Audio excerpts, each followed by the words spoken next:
Hello guys, this is your friend Dark Fox 2.0 and we are back with a new fanfic. Which is what if Naruto was godlike from the start, the fall of the council and the birth of the infinite harem king. Naruto times Anko times Yugao times Hinata times Ino times Sakura times Tamari times Tenten times Kurenai times Tsunade times Shizune times Mei times Konan times Karen times Samui times Mabui times Yugito times Fu times Ayame times Kurama Ultimate Harem Part 1. And if you enjoy this fanfic, then please press the like button and subscribe to my channel for more fanfic like this. And now let's start the fanfic. In the Hokage's office, Sarutobi Hiruzen sat with a scowl on his face looking at the sleeping form of a 12-year-old Naruto Uzumaki. The young boy had been beaten unconscious by villagers earlier that night, and had been rescued by a passing academy student, Anko Mitarashi, who had seen the end of it happen and had broken the fight up, capturing the attackers with the help of her summons, all of who are now awaiting interrogation by Ibiki, head of the T&I division, torture and intelligence. Due to the boy's circumstances, Naruto's injuries had to be treated in his office. 15% of the hospital staff were volunteering citizens doing the smaller tasks around the building, but not one of them would have passed up the opportunity to try to make Naruto's short stay even shorter by trying to end his life. This had happened several times in the past and Hiruzen had given up sending him there and had one of his Anbu with the most medical experience treat him instead. The young Anko stood beside the elderly Hokage looking down at the still sleeping Naruto as she thought. What could someone so young have done to earn such a beating? I've had my fair share of attempts, but that was just beyond brutal. She'd seen Naruto around and sure, the kid pulled some pranks every now and then, but nothing to warrant this kind of brutality. That was something else. Naruto's young form was completely bloody, his orange tracksuit ripped, his chest slashed, his nose broken, a bust lip, black and swollen eyes, swollen jaw, and numerous other injuries. There was an Anbu with long purple hair in front of them tending to the boy's wounds. While most healed themselves, given who he was, anything broken had to be placed before it healed wrong and the extra help didn't hurt. Although the Anbu wore a mask, Anko knew who it was. Neko Ne-chan, will he be alright? The masked Anbu nodded. He'll be fine, Anko-chan. Naruto-kun always heals fast. Anko heard the always comment and she flinched. Exactly. How many times has he been beaten like this? She asked, not sure if she actually wanted an answer. He was so badly injured she didn't want to think about someone having to go through something like that multiple times. There was silence for a few minutes before Hiruzen spoke. He's here for treatment almost 3 times a week if not more, and this is only the first this week. It's regrettable, but it's been like this for the whole of his young life. The statement shocked Anko to her core. What the hell? He's been beaten like this multiple times a week, but that just doesn't make sense. What possible reason could those bastards have for doing this to him? He's just a kid. Hiruzen scowled. Ignorant reasons. That's why. The villagers don't know what they're doing. They blame Naruto-kun for things, not of his own doing. So much so that he's even adopted to using a mask over the years to hide the pain. Most see him as a hyperactive happy boy who just wants to be noticed, when in reality it's just a mask he wears. Those pranks he pulls are all an act. I check up on Naruto-kun regularly. Most nights I do so with my crystal ball jutsu, only to find him crying his heart out into his pillow in bed in loneliness. It's the only time he drops his mask. Both Anbu and Anko were clenching their fists in anger. The Anbu scowled behind her mask. She knew the reason for this as she had been briefed when joining Anbu about any threats to the village. The QB container was always a possible risk, but she couldn't speak of that outright due to the Sandame's laws. Anko snarled. What was out of his control to merit this kind of treatment? Hiruzen lowered his head. It's an S-class secret that no one is allowed to speak of under penalty of death, a law I passed.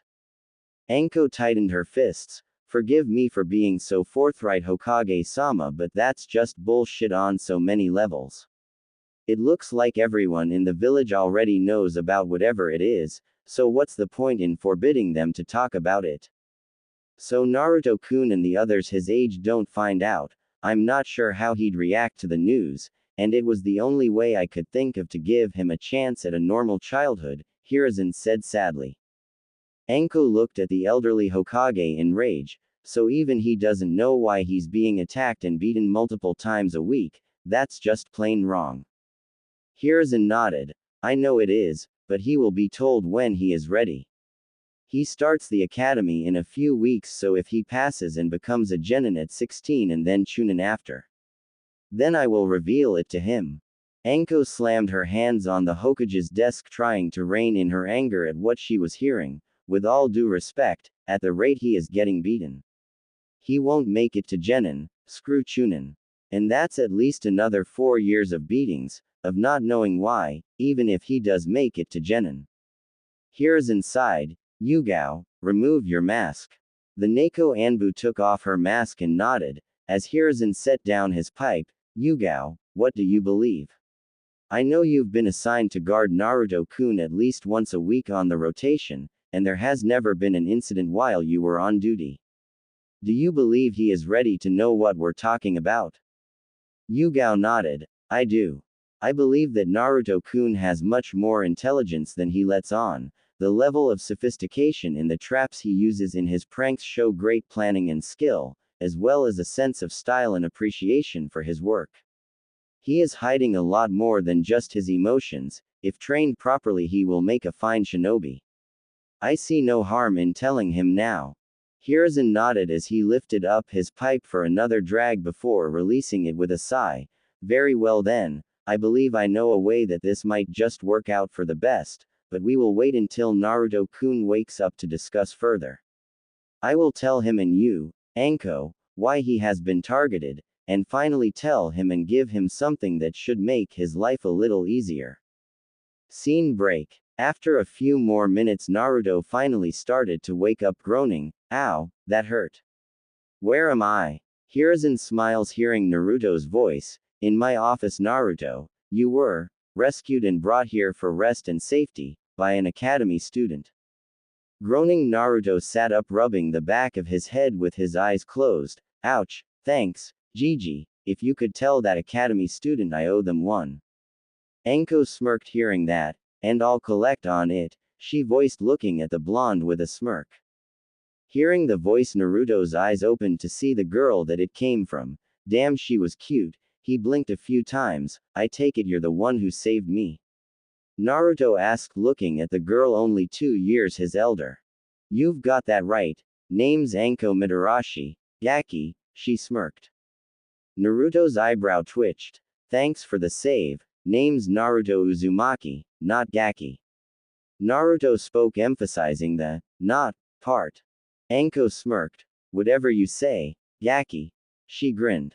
Naruto's eye twitched again as he stood up. Well, thanks for the breather, Gigi. I think I'll head home. Naruto turned towards the door to leave, but as he did, he felt a little chill. Before he looked down and his eyes widened. Aw crap. What happened to my clothes? They look like I've been. Oh yeah, I was. Great. Just great, and this was my last good set and it cost me 7,000 ryo. Hearing the price tag on that ridiculously horrible tracksuit, both Anko and Yugao looked to the Hokage, whose eyes were shadowed under his hat, as a small amount of killing intent I leaked off him as he started to talk. Naruto, just where did you buy that monstro? He started but stopped before rephrasing, I mean the tracksuit. Naruto looked back to his grandfather figure, the civilian clothing store on the main street. Why? Hiruzen waved him off. Well, that's another one of those bastards for the rack and a visit to Ibiki. 7,000 ryo for that monstrosity. Civilian stores can't sell anything over 3,000 as per my law. And even at that, there's no way that thing would be worth that. Obviously overpricing him because of who he is. Never mind, Naruto. Never mind. I was hoping you could stay a short time. There are some things I'd like to talk about with you, if that's alright. Naruto gulped and waved his hands above his head frantically. If this is about the pink clothes dye in the Anbu uniform wash, I didn't do it. At that, Hiruzen blinked. Yugao looked at him wide-eyed and Anko looked like she was about to bust a gut in laughter, as three other Anbu dropped from the ceiling, their usual all-black attire, now a bright fluorescent pink as they pointed at Naruto and yelled, "It was you." At that moment Naruto and Anko couldn't hold their laughter as they fell to the ground clutching their guts laughing at the sight of the three bright pink Anbu.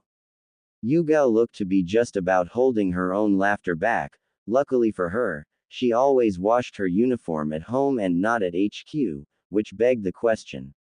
Just how did Naruto get into the most heavily guarded place in the whole village to pull his prank?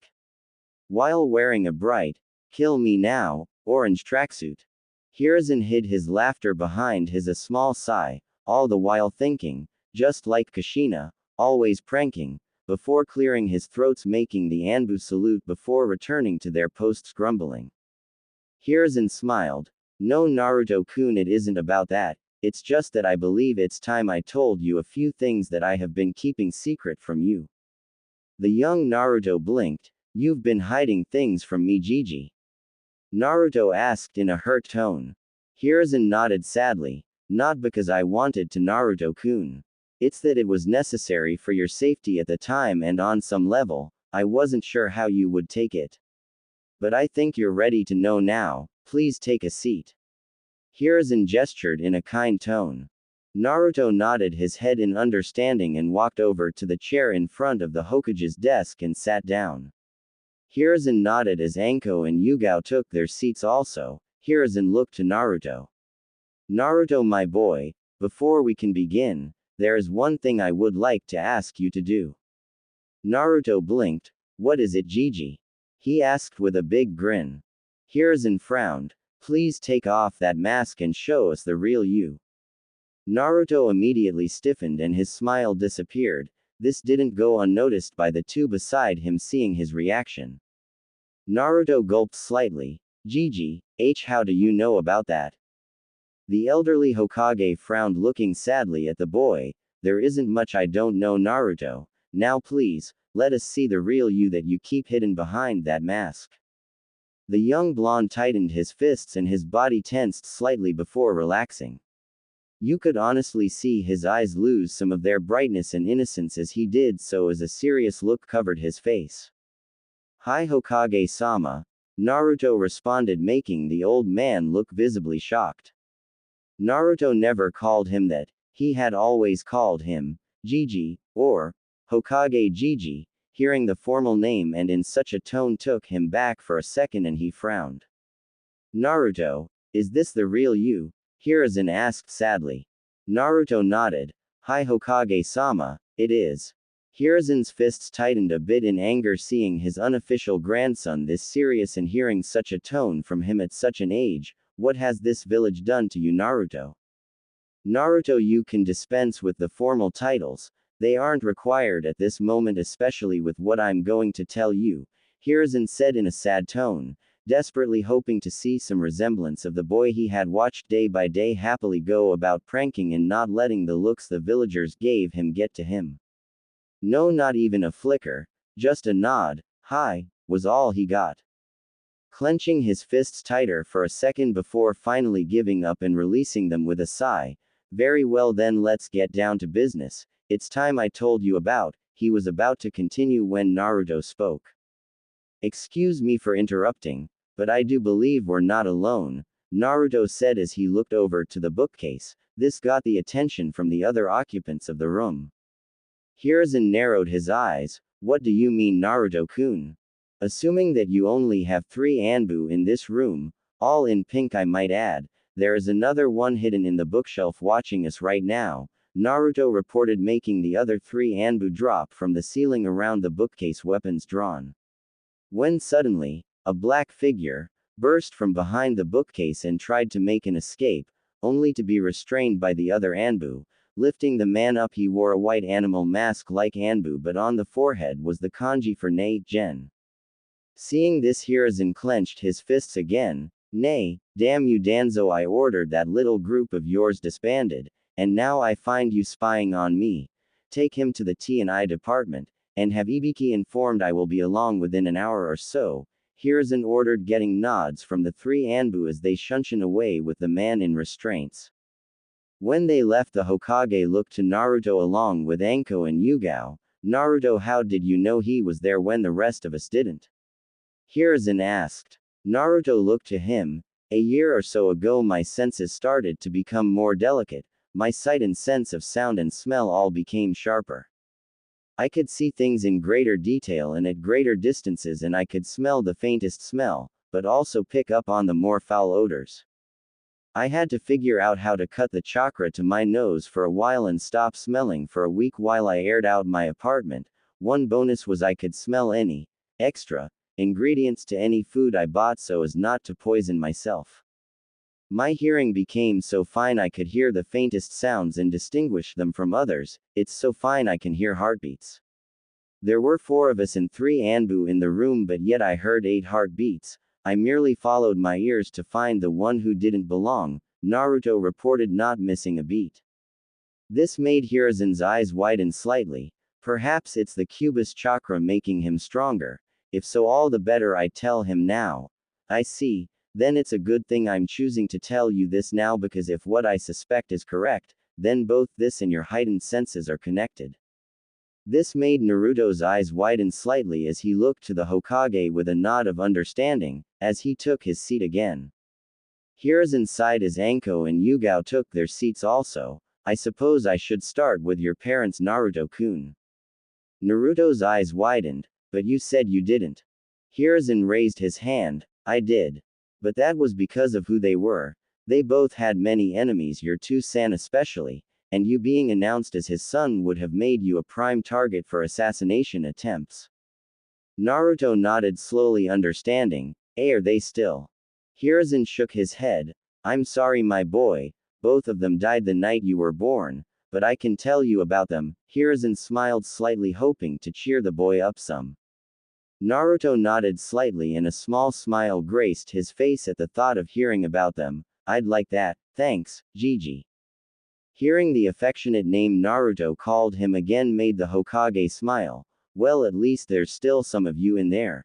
First, your Ka-san. Her name was Kushina Uzumaki. Naruto's eyes widened. Yes, you take your name from her side of the family. She couldn't give it up due to her being the last of her clan. Naruto's eyes started to tear slightly. I had a clan. Hiruzen nodded. Yes, the Uzumaki clan from Uzushiogakure village hidden in the whirlpools. They were the Leaf Village's greatest allies during the First and Second Shinobi Wars. Sadly though, towards the end of the second, in a combined attack from the Iwagakure village hidden in the stone and Kumogakure village hidden in the clouds, they were wiped out. Your Ka-san survived due to her two-san, Mamoru Uzumaki, clan head, sending her away when they heard of the attack coming. They entrusted her with the entire clan jutsu library and funds, because they knew the clan wouldn't survive the attack coming. Your Ka-san was one of the most headstrong, impulsive, eccentric, and stubborn girls you would ever meet. She was fun-loving and was always playing pranks on anyone who made fun of her bright red hair. Ironic that her hair was part of the reason she was so memorable in the Third Shinobi War. She gained the title of Red Hot-Blooded Habanero. She was a master of her clan's Kenjutsu and Fuinjutsu and was deadly on the battlefield, with them both in combination and with her special chakra chains that were unique to her. When she found out she was pregnant with you, her and your two-san were so excited, they couldn't wait to be parents and to watch you grow up, but sadly it wasn't meant to be, Hiruzen said with a sigh. So they did love me. I always wondered if they did or not, if that was the reason they gave me up, but seeing as they're both dead I can understand, Naruto said with a small frown as he wiped a tear away from his eye. That you can be sure of, Naruto-kun. I had never seen more people more excited to be parents than yours. Now Naruto, before I tell you of your two-san, there is one thing I want you to understand first. Should you decide to take his family name as your own, you can't do it until you become a genin. At least that way you will be able to protect yourself when you do, and you can't tell anyone you're his son until then. It would cause major complications and a lot of trouble, do you understand? Hiruzen said in a serious tone. Naruto nodded. I understand, Gigi. The Hokage nodded. Your two-san's name was Minato Namikaze, but you would know him better as the Yondaime. I'm the son of the fourth Hokage, Naruto said, speechless at that very moment, not sure how to handle this. He was the son of the village hero, the man who died defeating the Kyuubi no Kitsune, and who practically single-handedly ended the Third Shinobi War with his version Hiraishin no Jutsu Flying Thunder God technique, a technique that he had copied from the Nadaime. He was a master of the art of Fuinjutsu, one of the only recorded students of the legendary Sannin Jiraiya, who had been a student of the third Hokage, but if that was the case, there was only one thing that he couldn't grasp now: why? Quote, the three occupants of the room looked at him in confusion. Why what, Naruto? Asked Hiruzen, seeing the blonde clench his fists. Why, if I'm the son of the fourth, am I treated like the scum of the earth? Why am I treated like this, beaten on a weekly basis? I was kicked out of the orphanage at 4, I had to survive on the streets for 2 weeks, eating garbage, sleeping in a cardboard box, trying not to lose my fingertips to rats. If I'm the son of the fourth, why am I treated like I'm a plague? Why do I get glared at like I'm a murderer? Naruto started as his voice rose into a yell as tears started to flow down his cheeks. Anko looked at the boy younger than her. She hadn't known about the boy's life before and she was shocked hearing it. She couldn't even comprehend what he had done to deserve this treatment, and being the Yondaime's son means he should have been living in the lap of luxury, and if his Ka-san was some clan head then he should be loaded, and yet he looked to be malnourished and dressed in the most horrible clothes possible. She had known hell. Her parents had died when she was 3, so she was an orphan too, but she had been taken in by the Sannin Orochimaru when she was 6. He had seen potential in her and had taken her as his student and even let her sign the snake contract at the age of 8. Of course, things had all went sideways a year later when it was discovered he was a traitor and was kidnapping shinobi and civilians for experiments. He had tried to take her with him when he left, but she didn't want to leave. That's when he turned on her and gave her a curse mark before leaving her to her suffering. After that night, when all his crimes were revealed, even though she had refused him, she was seen as nothing more than his pupil after that day, and people treated her like she was him. So being shunned and glared at and treated like crap, she knew all too well. Of course, she at least had Yugao. She had been the one who found her the night Orochimaru had left the village and took her to the Hokage who had helped her through the curse mark. But unfortunately he couldn't remove it. It was doubtful anyone could, and so the mark served as a reminder of her sensei all these years. Yugao had become like a big sister to Anko. The two shared a 2-bedroom apartment while Anko was in the academy. He's treated worse than me, but it doesn't make sense. Why? Hiruzen stood up, taking in a breath of his pipe, and looked out the window to the village below, because this village is filled with stupid civilians that can't tell the difference between a container and its content, and is full of resentment, anger and hatred towards someone who had no control over and say in what happened to him. Hiruzen growled angrily, releasing a little bit of ki at the village in his anger. Yugao looked down, ashamed in agreement, but both Naruto and Anko still looked confused as to what the old man was talking about. Gigi, what are you saying? What container? What content? The old man sat down with a defeated look on his face. He was getting too old for this shit. He just sighed. Naruto, what is your two-san best known for? Killing the Kyuubi on the. Wait, both my parents died the night I was born on the. Then they both died fighting, but how? Naruto rambled, holding his head as all the facts started to come together. Hiruzen nodded. You're starting to see, Naruto. Both your parents died protecting the village from the Kyuubi attack. No one knew where the Kyuubi came from, as it just appeared out of nowhere that night, but in truth, the Kyuubi had been in the village for many years, but it had been sealed away. First it was sealed away into the wife of the Shodai Hokage. Her name was Mito Uzumaki. Your grand aunt, Mito-sama, was sister to Mamoru Uzumaki. And the marriage between her and Hashirama Senju bonded the two clans. She was the first Jinchuriki of the Kyuubi. When she was dying, She passed that duty on to the only other one who could take it. The only Uzumaki left at the time, your Ka-san Kushina, was the second Jinchuriki of the Kyuubi, because of the Uzumaki's abnormally large chakra capacity and as such abnormally large chakra coils, which dwarf most kage, even my own, they were best suited to hold the Kyuubi's vast chakra. No one knows what happened, but the night of your birth the Kyuubi broke free from your Ka-san's seal and attacked the village, and so your two-san did the only thing he could do. The Kyuubi is a mass of chakra, it can't be killed, so he had only one option left. He sealed it in the only vessel that could hold it. He sealed it inside of me. The Kyuubi no Kitsune, the demon that killed a third of the village, is sealed inside of me, Naruto said aloud in realization. Hiruzen nodded, and was about to speak again, but Naruto continued. Now it all makes sense. The villagers, they see me as the Kyuubi, they see me as the one who killed their loved ones. Those dumb idiots. I'm not even an academy student yet, and even I know the difference between a kunai and the scroll it's stored in. Those complete. That's it. The next time they attack me I'm kicking some to hell with running. I'm done with that, I'm going to kill the lot of them. Yugao blinked for a second, looking at the blonde who had just taken a complete 180 in personality. 1 second he looked like he was about to cry, and now he looked like he was ready to take the next guy's head off him that looks at him wrong. What's with this kid? Yugao, though, as she gave a small smirk. Anko couldn't help but grin and laugh, looking at Naruto. I like your way of thinking, Gaki. I'll even lend ya a hand, I could use the practice. Hiruzen sighed hearing this. I pity the next ones who try anything with these two teamed up. I can just feel a headache coming on from the council screaming, and that Haruno woman screams shatter glass. I think she's part banshee.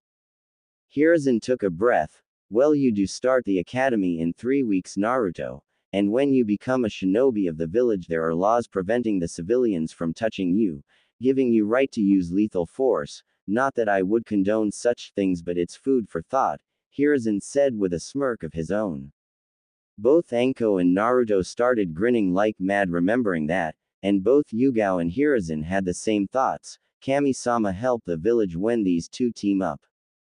Hiruzen cleared his throat.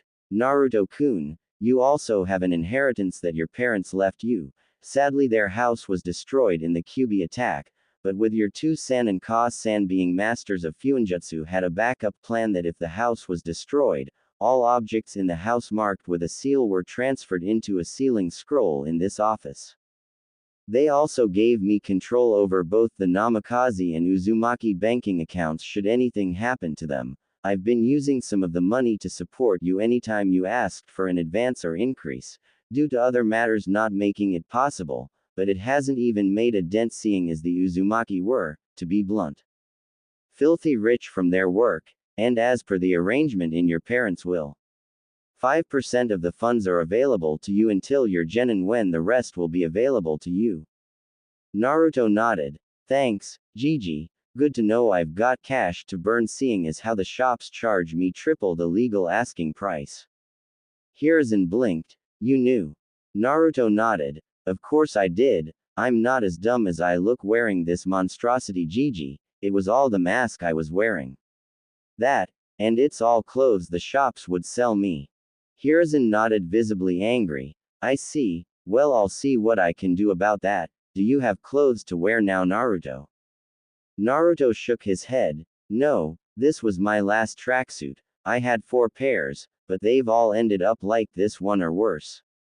I see. Well, we'll just have to get you some new clothes tomorrow. For now, Hiruzen snapped his fingers and an Anbu in pink appeared, holding a black shirt, making Anko and Naruto giggle again, as the Anbu tossed the shirt at Naruto before disappearing. The shirt was a few sizes too big, but he just pulled off his old one. Much to Anko's shock, he wasn't malnourished, he was actually well-toned with no fat on him whatsoever.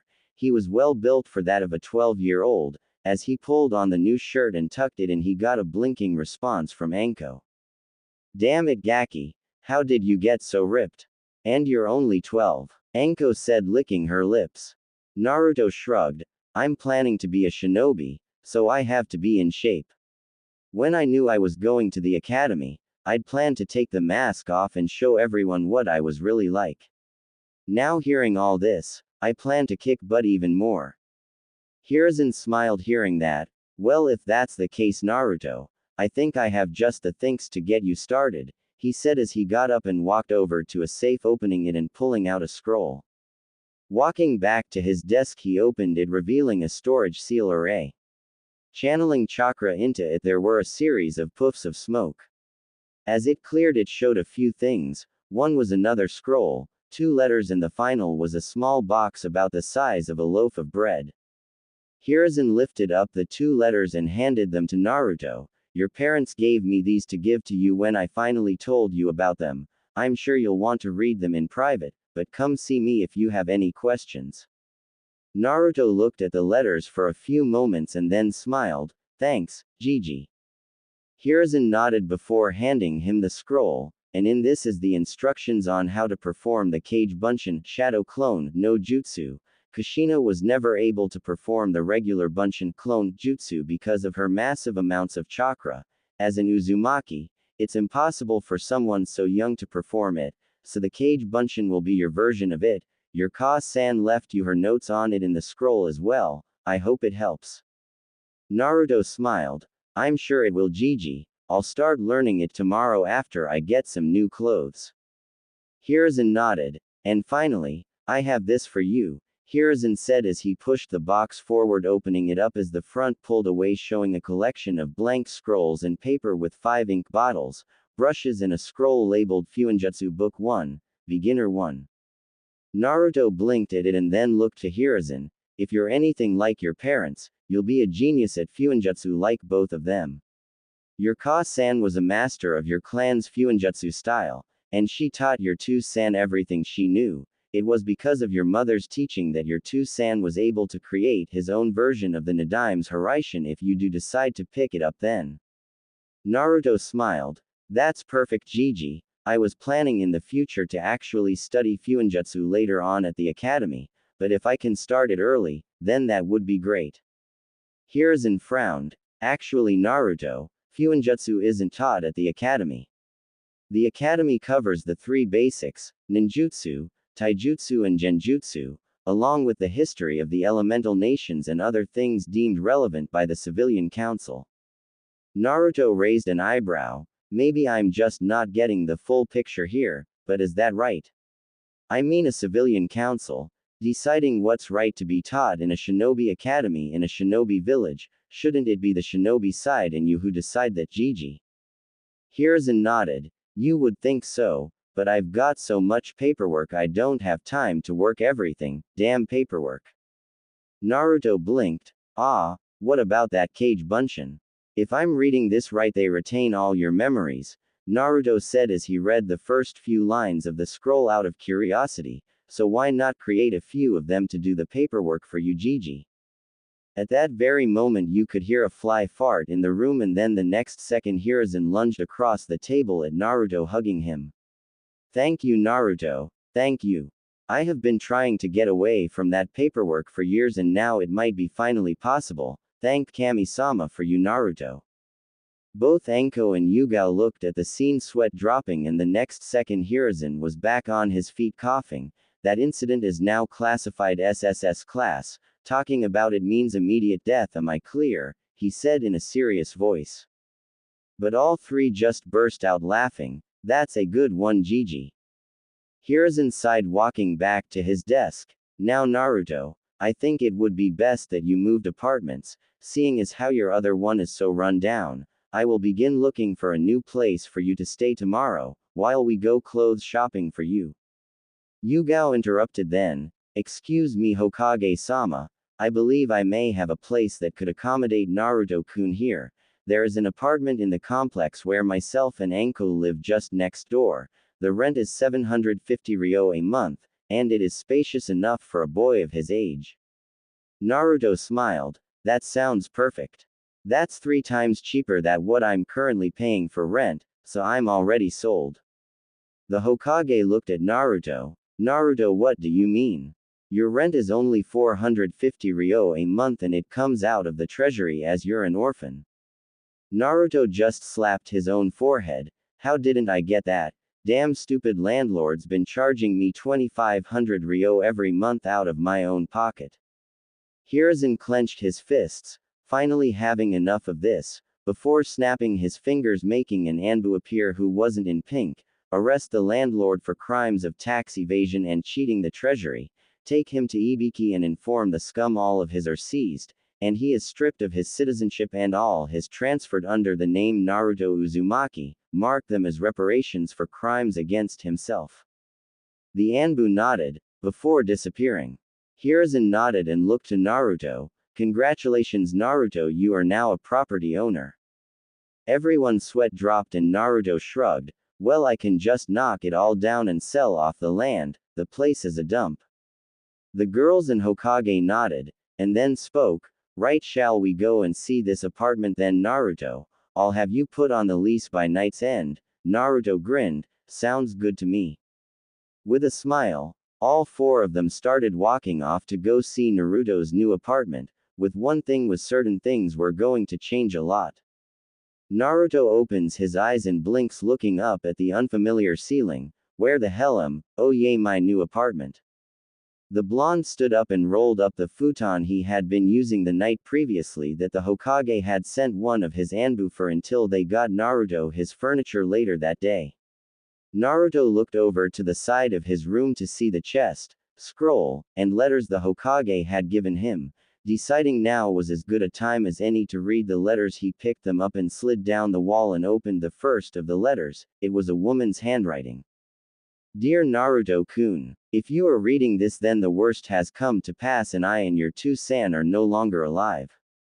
I want to apologize for that. Above all, I did not want to leave you. Even though I only got to hold you for a few minutes, I will always hold those minutes close to my heart. You look so adorable. I am writing this as your two-san holds you. You look so much like him. I can already tell you're going to be a real lady killer when you grow up, just like your two-san. I hope you grow up to be a kind, strong and gentle man. My only regret is that I won't be there to see it. There is so much I want to say, so much I want to tell you, so many memories I want to share, so much I want to know. I wonder what your life will be like after we're gone. I wonder who will be your first love, your favorite food, color, book, your first words. Oh, Naruto-kun, I don't want to leave you, but I have no choice. The Kyuubi was ripped from me and set on a rampage, and the only way to seal it is in an Uzumaki. I can't do it in my weakened state, it would only break free again, it has to be you. I have pleaded with your two-san to find another way, but there isn't time. I just hope that the village will see you for the hero you are, keeping the Kyuubi at bay. Please forgive me for leaving you Naruto, it is not by my choice, just know that you are loved and will always be loved. All the love in the world. Your Ka-san, Kushina Uzumaki. Halfway through the letter, Naruto had started tearing up and now he was crying his heart out as tears flowed from his eyes as he read the letter over and over again through watery eyes. Finally, after crying for what seemed like hours, he folded the letter and put it to the side as he opened the second letter. Dear Naruto, since you're reading this, then that means the old monkey finally told you who we were. I'm sure that came as a bit of a shock, didn't it? It also means that you've been told that you hold the Kyuubi and that I was the one to seal it inside of you. I wish there was more time to look for another way to do it. I wish we had more time, but as I write this, your Ka-san is lying down with you in her arms and the Kyuubi is being held back from the village by our shinobi. They can't last much longer, so I must be brief. Your Ka-san won't be around to tell you this as the Kyuubi was ripped from her. Jinchurikis can't survive without their Biju in them, and right now it's only her will keeping her alive, but she can't last much longer.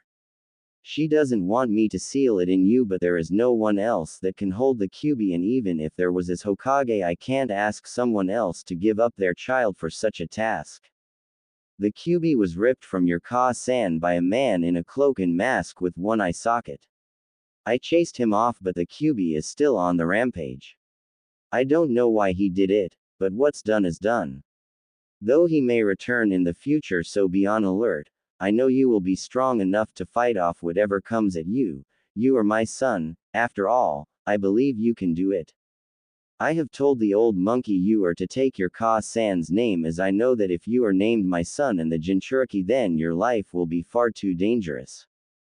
But if you want to take my name, I have made preparations. Sealed at the back of this letter are blood samples of both mine and your Ka-san's, along with your birth certificate. The hospital will also have mine and Kashina's blood on record. Give them to the old man when or if you want to take on my name, they will prove you are our son. Also sealed is the remains of your Ka-san's sword. It was broken in the attack when the man in the mask took you and killed Sarutobi's wife. I didn't tell him this so he could focus on the battle and not go searching for the man who is already long gone, so I now leave that to you. Gaman Nasai. There should be a blacksmith weapons shop called Shinobi Arms. The owner Daichi Oshiro was the only one your Ka-san allowed to even touch her blade apart from herself or me. He was also the one who made my Hiraishin Kunai. Once he sees the sword, he will no doubt put the facts together. If you want to learn your Ka-san's clan's kenjutsu, I'm sure that would make her very happy, so I've sealed away the beginner scroll in the letter as well, along with a few of your Ka-san's clan jutsu. The rest I'm sure the old monkey can give you from our vault. They are quite a drain on chakra from those who are not an Uzumaki, but with such large reserves already, I know you will be just fine. I have to go now. Just know that I will always love you and that I can only hope that you can come to forgive me for putting this burden on you and then leaving you. I know you will make us both proud. With all the love I can give. Your two-san Minato Namikaze Yondaime Hokage of Konohagakure no Sato. Naruto slowly set the letter, taking a deep breath as a few tears escaped his eyes. I forgive you two-san, and I will make you proud.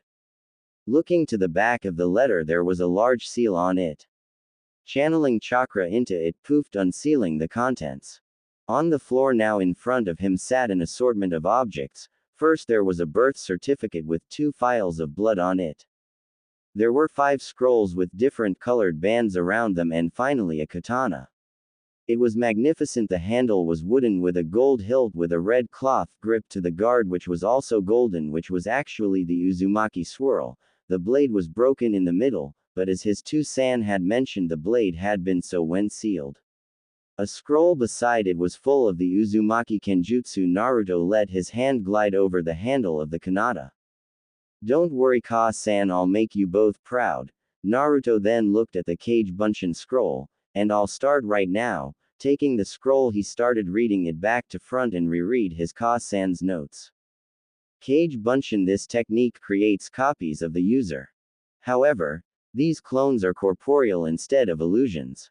The user's chakra is evenly distributed among every clone, giving each clone an equal fraction of the user's overall power. The clones are capable of performing techniques on their own and can even bleed, but will usually disperse after hit by a strong enough force. The clones can also disperse on their own or be dispelled by the user of the technique. Shadow clones can't be distinguished from the original with the Sharingan or Byakugan dojutsu, which is handy to use when fighting them. Also, they come in handy when doing chores around the house. A handy thing to remember about the Kage Bunshin technique is that the user retains all the memories from the clones once they are dispelled. This makes techniques that require muscle memory or memorizing information easier to get down. As they say, 2 heads are better than 1, though for an Uzumaki it's more like 200. Extra note. Must teach this technique to Minato. This technique would be great in bed. Reading that last bit, Naruto immediately blushed red, realizing what it meant, and then shook his head. Oh great, my Ka-san was a pervert. Well, at least I know where I get that part of me from. But those clones sound really handy. Muscle memory, that's like stances, punches, kick, hand signs and movements like writing. This could really help me out when I start learning Fuinjutsu. Naruto grinned.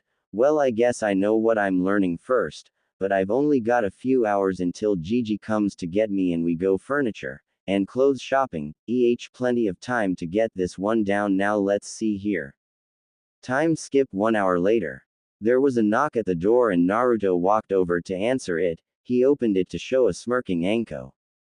Morning Gaki, how's things? Anko asked with a grin. Naruto smirked back. Going slow this morning, trying to get this Kage Bunshin jutsu down, never learned a jutsu before. Anko chuckled. I'll give ya a hand then, I always wanted to learn some other type of clone aside from the regular, she said as she came in and the two sat down and started going over the scroll. Naruto looked to Anko. Thanks again for the save yesterday, you really saved my. Anko giggled. No problem Gaki, it's a nice to be saving. Naruto looked to Anko. You only just met me yesterday and now you're complimenting my. You sure do have a strange sense of timing, especially for someone around our ages. Anko shrugged. What can I say? A girl likes what she likes. Naruto shook his head with a smirk and went back to reading the scroll. Time skip 1 more hour later. Hiruzen walked to Naruto's new apartment and knocked on the door. Hearing a whole pile of ruckus inside, he raised an eyebrow. What's going on in there? The next thing, the door opened, showing the room full of Naruto and 2 Anko being tossed about like beach balls. This isn't funny Gaki.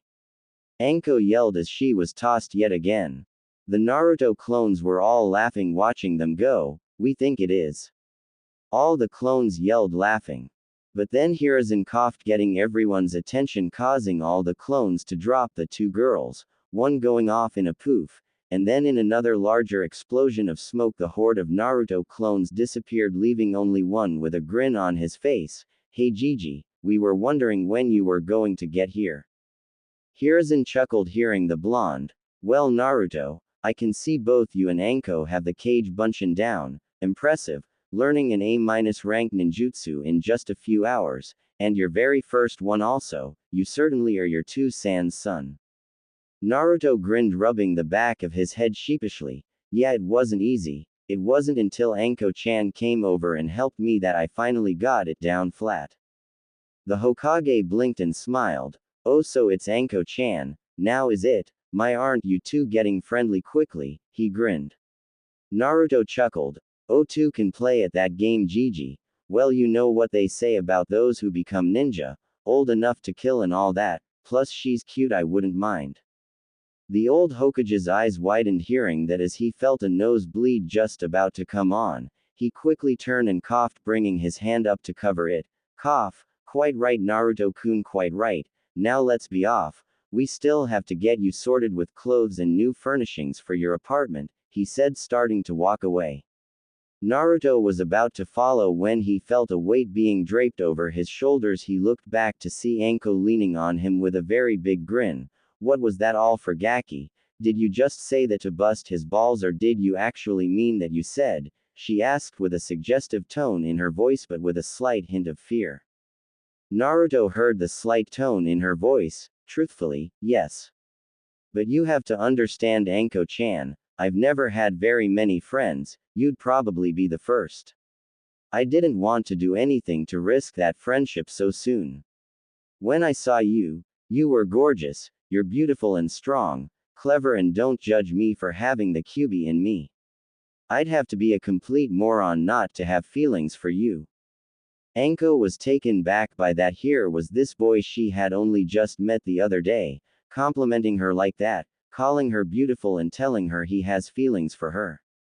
For some reason it made her feel nice. She smiled, not seductively, not sadistically, but happily.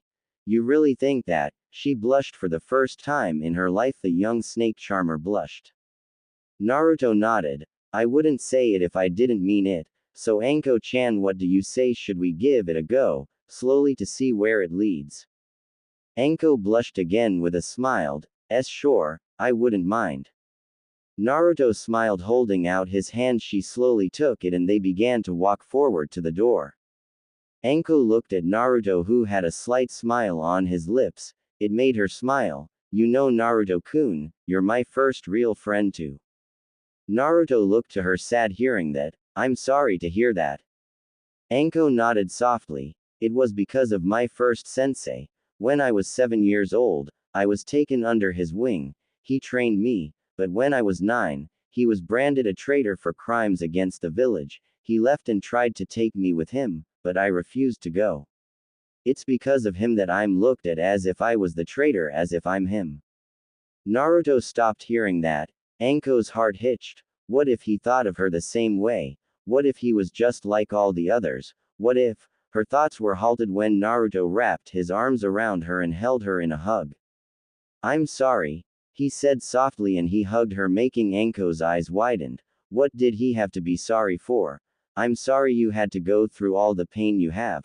I'm sorry we couldn't have been friends sooner, but I swear I will not let anyone hurt you again. Hearing that almost brought Anko to tears. She hugged onto the younger boy for dear life. Naruto smiled, feeling her hug him tighter, and let the girl have her moment. Before they separated and walked out of the apartment hand in hand, but before they did, Naruto quickly ran back and took his Ka-san's broken sword, which was sealed inside a scroll, with him before they walked out. As they walked out, the Hokage looked to them and see them holding hands, and he smiled. Good for you, Naruto, good for you. Well, shall we get going? We have lots to buy. Both Naruto and Anko nodded and walked along with the Hokage, heading for the shops. Scene break. Both Naruto and Anko walked down the street beside the Hokage. Naruto looked to the elderly Hokage. Gigi, do you know of a shop called Shinobi Arms? Hiruzen nodded. Why, yes, I do, Naruto. It's run by an old friend of your two-san's. The man knew your two-san back in the academy and even became a shinobi, but retired after a mission of his went bad and he lost his teammates sadly. He now runs the shop. Your two-san and Ka-san used to visit it frequently. Why do you ask? Naruto tapped the scroll he had. My Ka-san left me her sword, though it was broken in the incident when the Kyuubi was released. My two-san said in the letter to take it to him for repairs, as he's the only one Ka-san ever allowed to work on her blade. Also, after this, there's something I need to tell you about what happened the day of my birth, about how the Kyuubi was released and what happened after. The elderly Hokage saw the look in the boy's eyes of sadness. Whatever it was painful for someone, the Hokage nodded. All right, my boy, after we're done shopping, we'll go back to my office to talk. Naruto nodded in thanks. He wasn't looking forward to telling the man he looked up to as a grandfather about that night, about how the man who not only released the Kyuubi, that caused both his parents' deaths, was also the one who killed his wife. It would not be a pleasant conversation. Scene break. The bell rang as the three of them walked into the store. As they did, a man came out. He was huge, at least 7 foot tall, with a body that looked like a hunk of muscle. He wore a black shirt and thick navy cloth pants. His hair was long and black but was kept in a braid that ran to the middle of his back. He wore a white blacksmith's apron over his front, which had multiple marks on it showing it was worn a lot. Coming out of the back, the man blinked, seeing the two children coming into his store along with that of the Hokage of the village. The man immediately lowered his head. Hokage-sama, it's an honor for you to grace my store with your presence today. What might I help you with? The elderly Hokage smiled, seeing the man again. Ah, Daichi-kun, it's good to see you again. It's been too long. I'm just bringing along this one here to get him kitted out in some new attire. He personally requested to come here. The large man blinked and looked to the young blonde boy, knowing who he was in an instant. Not many didn't know of the Kyuubi container in the older generations, but he knew his friend's work would hold and didn't hold the fact against the boy. Oh well, this is a surprise. Boy, why did you request to come here? Not that I'm not flattered, but normally people have to shop at a store once to know if they like the place, and I'm certain you've never shopped here before, so what made you want to? The blonde smiled, seeing the rather large man and hearing the way he talked to him, and he knew that he wasn't like the rest of the village. There was no malice in his voice. Well, that's actually quite simple. Oshiro-san, my Ka-san trusted your work and I figured why shouldn't I do the same, he said as he approached the counter, taking the scroll out of his pocket as he went. Daichi looked at the boy, blinking. As far as he had known, Minato had chosen an orphan to house the Kyuubi, and the boy had never known who his parents were, so this was a confusing statement. Oh, is that a fact? And who was your Ka-san boy? Naruto smiles and unfurled the scroll, and touching the seal, looking at the large man, the last owner of this sword, Naruto stated before channeling chakra, opening the seal and bringing the sword out. Daichi's eyes widened, seeing the sword in front of him. He hadn't seen that sword in 12 years. He knew Kushina and Minato very well, and he knew that sword just as well. He had spent so many hours working on it. Shocked, he looked at the sword and then to the boy in front of him, and then it hit him. He was one of the few to know about Minato and Kushina's marriage. There was only 12 or so who actually knew about it. It had been a small event to keep it that way. After all, what would Kumo and Iwa do if they heard the two biggest threats to them got married? That would just be asking for trouble.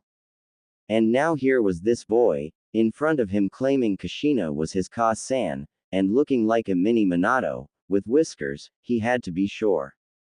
He looked to the Hokage for confirmation to get a sad nod, making the man's eyes widen more as he looked back to the boy in front of him. Well, I'll be damned, Minato, you sly dog, he said before bursting into a hearty laugh. He pulled one over on the whole village from beyond the grave. I swear I did not see that one coming. Uzumaki-san, your parents were my best friends back in the academy. You are always welcome in my store, he said with a big smile. Naruto grinned back at him. Thank you, Oshiro-san. Daichi waved his hand in front of him, gesturing no. Enough of the formalities. Call me Daichi. The son of my best friend has that right. Naruto nodded. Daichi ran his hand over the blade and smiled. The red maelstrom. That's what your Ka-san named her blade. It was the last blade to be made from Uzu.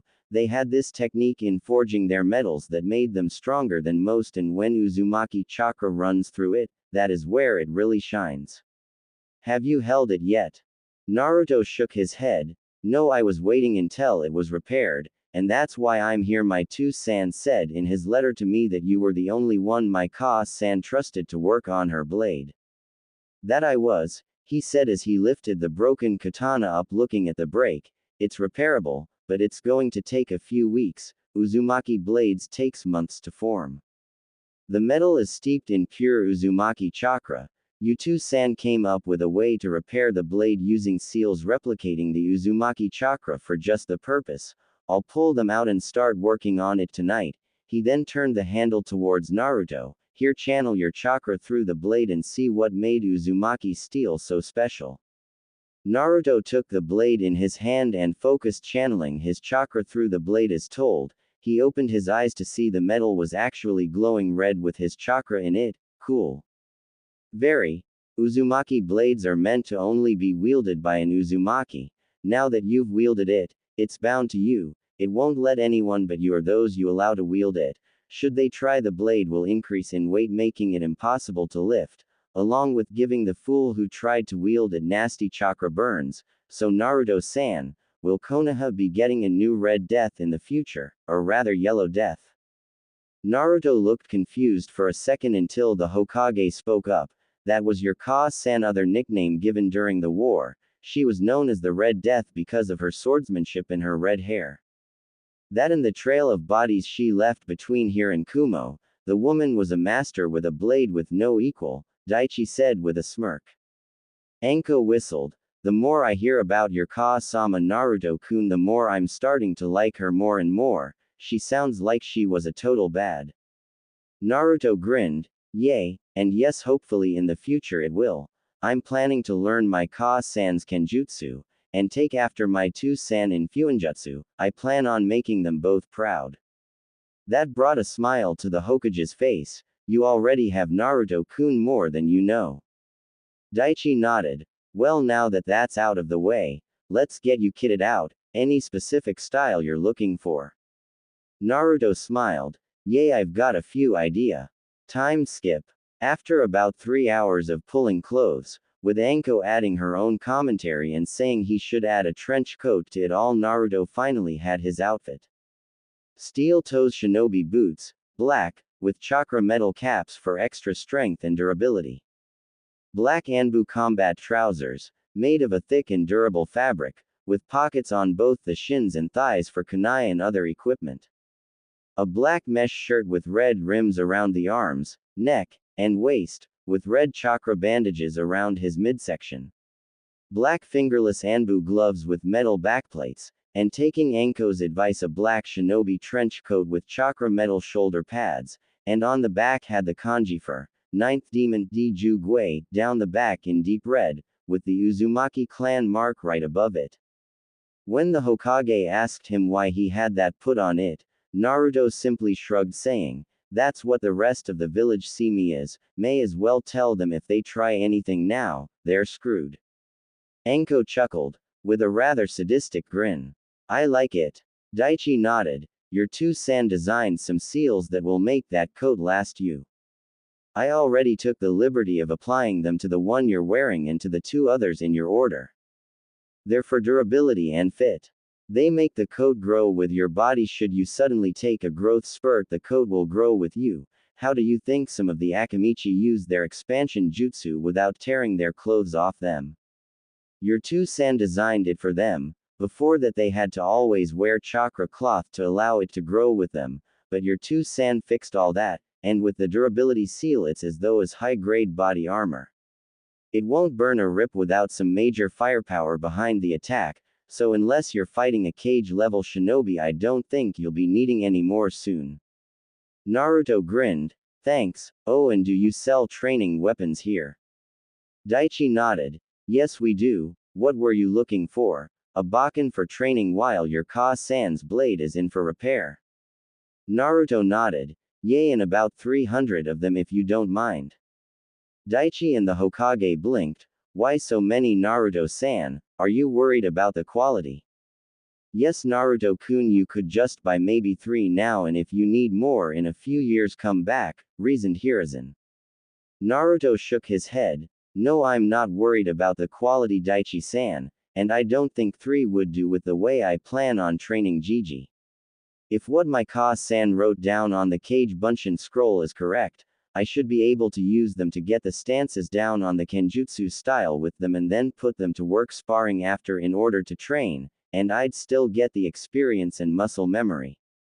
The Hokage nodded. "I see. Just be careful with that, Naruto. You could damage your mind creating so many clones like that. The influx of memories could hurt. Dispel them in groups of about 10 or so when you do use that method so as not to hurt yourself." Naruto nodded, and looked to Daichi. "Very well, Naruto-san, I will go and get your bakkens. I'll have them in a storage scroll at the front counter with the rest of your order. Anything else?" Naruto nodded. "Yes, about 5,000 kunai, shuriken and senbon needles, 20 large scrolls of seal paper, 500 liters of ink, and 500 fuinjutsu brushes and ink jars. Handwriting and throwing are also about muscle memory. I'm going to be blitzing my training when I get home. I want to get through as much as I can before I start the academy in 3 weeks." Daichi nodded again. "All right then, I'll have the supplies in scrolls by the front desk," before turning and leaving to the back. Hiruzen nodded, hearing Naruto's plans. "Naruto-kun, if you want I could, after our meeting, write you up a training schedule to help you train for the next few weeks. I'd also recommend you send some clones to the library to read up on survival guides to pick up other skills like hunting and fishing, and reading up on history, law, politics, and other villages might help also. We could factor all that in also if you'd like. I could also assign you a Kenjutsu instructor to help you with your stances and your skills as you progress. I think I have a pair in mind just for that job." Naruto smirked. "That would be great, Gigi. I can use all the help I can get, though the librarian doesn't like me, much like the rest of the village." Naruto finished rolling his eyes. The Hokage waved him off. "No need to worry about it, Naruto-kun, I'll see to it that you can come and go as you please," Hiruzen said as they walked to the counter again. Daichi came out of the back with a number of ladled scrolls. "Here's everything, Naruto-san. I even threw in about 50 practice dummies into another scroll for practicing on free of charge for the amount you've just bought," he smiled. Naruto grinned. "Thanks, I'll definitely be making use out of them. So how much does all of that come to?" "The 5 sets of outfits come to 35,000 a set. The 3 coats with seals 5,000 a piece, the 300 bakkens at 500 per, the shuriken at 150 per, kunai at 175 per, and senbon at 125 per, then the large scrolls of sealing paper at 15,000 a piece, and then the ink at 2,000 a liter, then the brushes and jars is 100 per set, brings the total to 3,040,000 ryo yen, Daichi said, running up the numbers. Naruto stretched out his arms in his nice new bed, as the sun came in through the cracks in the bamboo Venetian blinds in Naruto's newly furnished bedroom. He had had it fully kitted out that day 3 weeks ago. He had a queen-size bed installed along with silk sheets in a fully wood frame with no footing, a shag rug over the solid wood flooring, 2 large wardrobes, one for shinobi clothing and the other for civilian. He stretched out his arms happily, feeling the weight on his chest. He looked to the still sleeping Anko, who was in a pair of purple silk pajamas. She had started sneaking over in the middle of the night 2 weeks ago, and after the first night, she had said she couldn't sleep without her cuddly Foxy-kun, which she had now made his nickname, whereas his for her was Hubby Hemi, after seeing her snakes for the first time when they trained. The first night she had snuck in, she had slept in just her panties. This nearly made Naruto pass out from blood loss the morning he woke up. From then on he had insisted until they were both out of the academy she wear pajamas. They were still too young for things like that. She was going to disagree, but Yugao put her foot down and agreed with Naruto, saying it's either that or no, Foxy-kun. Anko had agreed after that, knowing full well her sister can be just as scary and sadistic as her when she wants to be, and she paid the rent. She could always live with Naruto, but then it would have been his house and his rules, so she would have had to either way. Naruto smiled seeing her sleeping peacefully, but then he looked at the alarm clock, seeing it was 8 and the academy started at 10. So he decided to wake her up. Over the past 3 weeks, the two of them had gotten closer, and were officially a couple, though their dinner dates were either they ate in, or eat at either the Dango shop or Ichiraku's ramen. As no other restaurant would serve the Kyubi brat and the snake whore, but their first date had actually gone better than expected, and even more so that both the stores were across the street from one another. Flashback. Naruto sat down with Anko at Ichiraku's with a smile. "Hey Tsukiyoji, how's you?" Naruto greeted the ramen chef as he came out of the back. He wore an all-white chef's outfit with a small hat on his head with the kanji for ramen on it. Tsuki smiled seeing Naruto. "On Naruto-kun, I'm fine, haven't seen you in the past few days. Have you been busy?" Naruto nodded. "Yay, moving into a new apartment and starting a training schedule before I start the academy in a few weeks' time. Things have been busy, to say the least. Hey, I'd like you to meet my friend Anko-chan," Naruto said, introducing Anko. Tsuki nodded to Anko with a smile. "It's a pleasure to meet you, Anko-chan, and it's nice to see Naruto-kun is making some friends." "It's nice to meet you to Tsuki-san. Naruto-kun here had mentions your ramen is, and I quote, food of the gods, but I'm still skeptical," Anko greeted with a smirk. Tsuki smirked. "Oh, so it's Naruto-kun, is it? Well, this is interesting. Naruto, just wait until Ayame-chan gets an earful of that. You're in for a load of teasing, you two. So you two dating yet?" Both Anko and Naruto blushed red, and Naruto started to stutter. Actually Tsukiyoji, this kind of is our first one, we're taking it slow." Tsuki smiled at the blonde. "I understand that, Naruto. I'll tell Ayame-chan to keep it to a minimal. So what's this I hear about you doubting my ramen's reputation, Anko-chan?" "Well, it's just that, it's impossible for two foods to be the food of the gods," she said with a grin. Tsuki crossed his arms. "Is that so? Then do tell. What is it you believe can beat my ramen?" Anko grinned. "The food that tops all other, dango." Tsuki looked to Naruto. "You brought a ramen virgin into my restaurant, didn't you?" Naruto nodded sadly. "I've been trying to make her see the light for the past 2 days, but I can't get through to her. Please help me, oh ramen sanin." Tsuki nodded. "Do not worry, my child. We shall show her the way of the righteous dish that is ramen. 3 Naruto specials coming up," the proud chef said as he went into the back, only to emerge moments later with the 3 bowls, setting them down. Both Naruto and Tsuki bowed to the bowls in respect. "All praise the ramen kami-sama for what you are about to receive. for it is through him that we spread the word of the righteous ramen through the world so that even more may enjoy its righteous ways. Amen. Anko just sweat dropped hearing the two of them but thought in her head, how did they know the sacred prayer of the Dango Kami-sama? The three of them took up their chopsticks and started to eat. Upon first taste Anko's eyes turned into stars, making both Tsuki and Naruto smirk but said nothing and kept eating until all three bowls were empty. Anko fell back, stars still in her eyes, making Naruto and Tsuki shake their heads.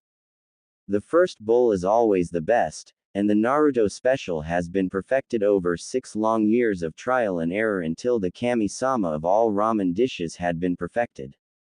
It is the signature dish of this establishment. If it cannot turn a ramen virgin into a ramen lover, then nothing can, and they are forever lost to the way of the ramen. Tsuki said, speaking in a tone sounding so much like a wise sage who has spent decades honing his mind, instead of honing his ramen, which are but one in the same. After several moments Anko stood up, still rather shaky on her feet. After sitting back on the stool and sipped a glass of water, she nodded slowly. That was something else, incredible, but there is only one way to be sure. I propose another taste test. Tsuki and Naruto shared a look and nodded. Naruto spoke. Very well, Anko-chan, we shall allow you your taste test on this sacred ground of the ramen Kami-sama, and we shall see once and for all whose is the Kami-sama of foods. Anko slowly stumbled out the ramen bar and over across the street into the Dango store just across the way. After a few more moments she emerged carrying 4 boxes as she carried them with great care. Behind her came a man wearing a similar outfit to Tsuki, except it had the kanji for Dango on it. Entering the store both men stared off. So Tsuki, seems you have been trying to convert one who is loyal to the joyous way of the Dango, and turn her to the way of your slop, though she is of strong enough mind and faith to resist your temptations and submit, the new chef spoke with a smirk. So you think your Dango can outdo that of the ramen kami, do you, Teruya? Well, we shall see. Naruto here is one of the most faithful in the ways of the ramen, and so he will prove you wrong, as will I, Tsuki challenged. Both men started glaring at each other as sparks started to fly and both teenagers' sweat dropped looking at the grown men acting like children. After a few moments they all took a seat with the Dango in front of them. Both Anko and Teruya put their hands together and bowed.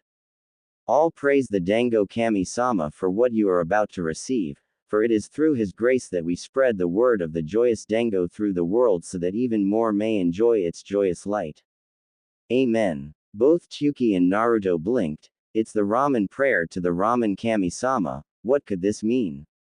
All 4 of them lifted up their first Dango sticks, and took the first Dango, and just as Anko before him Naruto's eyes lit up. After swallowing the first bite, Naruto set the stick down, his body shaking.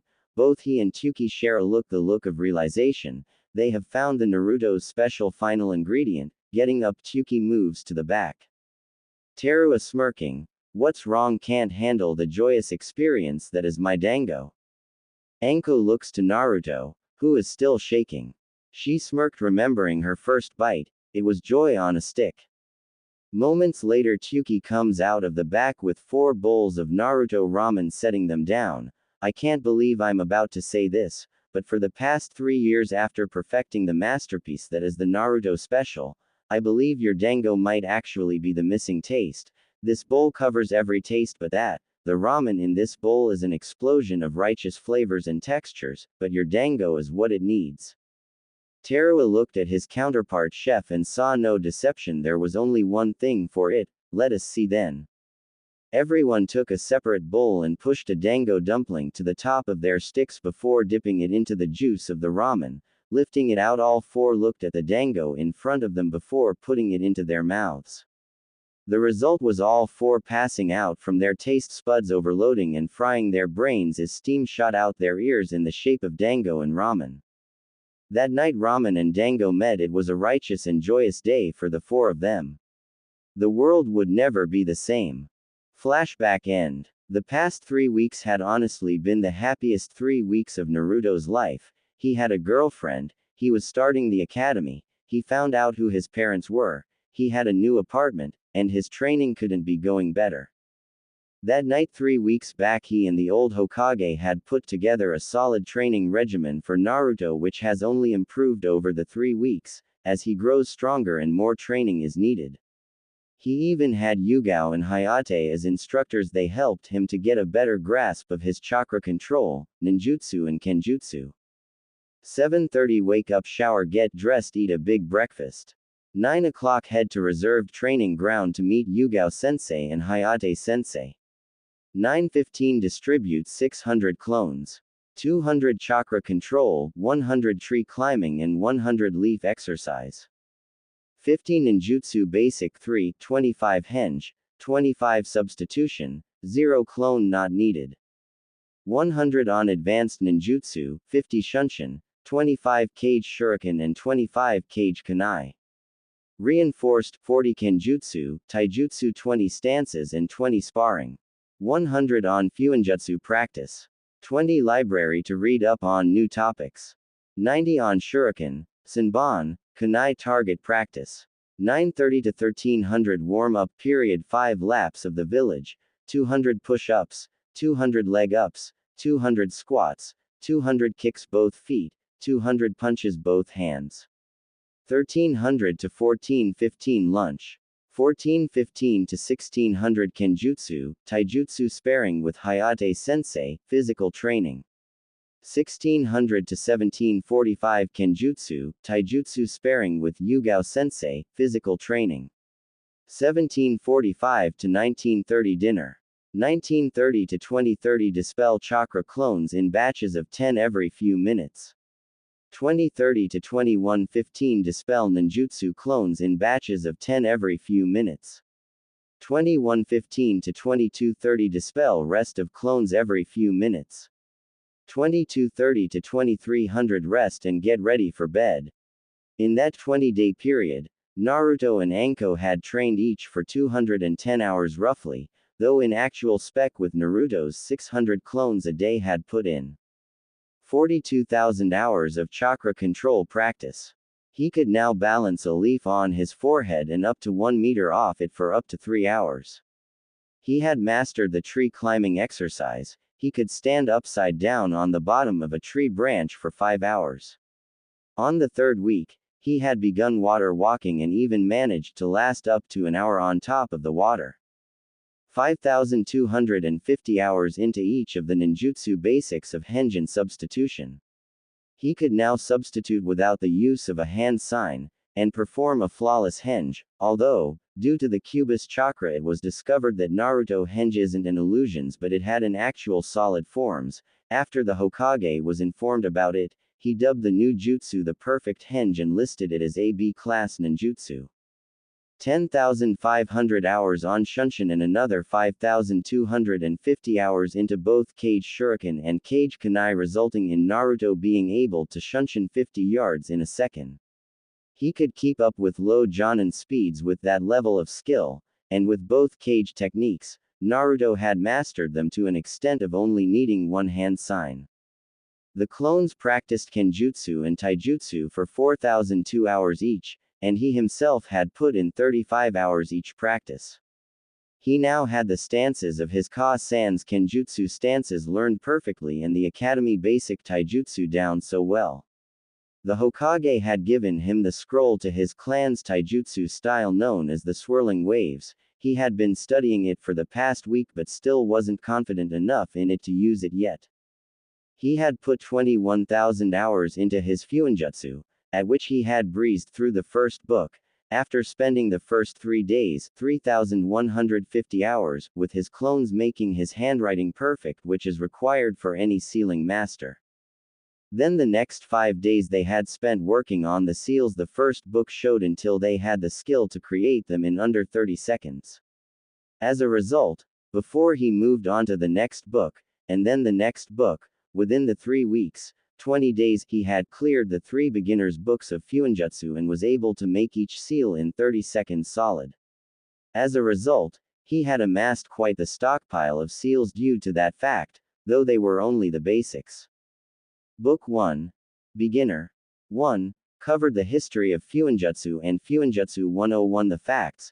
It then taught how to make storage seals for scrolls small and medium sizes, smoke seals for small smoke bombs and distraction level explosive tags, and taught Naruto how to make his own chakra ink for his seals. Book 2. Beginner. 2. Taught how to make large storage seals, medium smoke seals and medium strength explosive tags, how to make small chakra storage seals, and then how to merge two seals together like the smoke and explosive to do both tasks. After completing that book in the week, the Hokage had shown the boy how to create privacy seals which were used around his office. He also showed him how to create sound restriction seals that are applied to shinobi when they need to be quiet and can be controlled by a simple hand sign and only requires paper tags. Book 3. Beginner. 3. Taught the final in smoke seals large and extra large. Then explosive tags large, and chakra storage seals medium, and started on chakra type storage seals small for different natures of chakra. And then learning how to merge 3 seals into one. Like 3 large explosive tags make for one big boom. But the Hokage had informed him that anything over medium was not allowed for use in the village. And he must have written permission as is the law, so he sent his clones out of the village for a test run, and he was right, it made for one big boom, and he now knew what it was like to be blown up from 5 different perspectives without actually being there.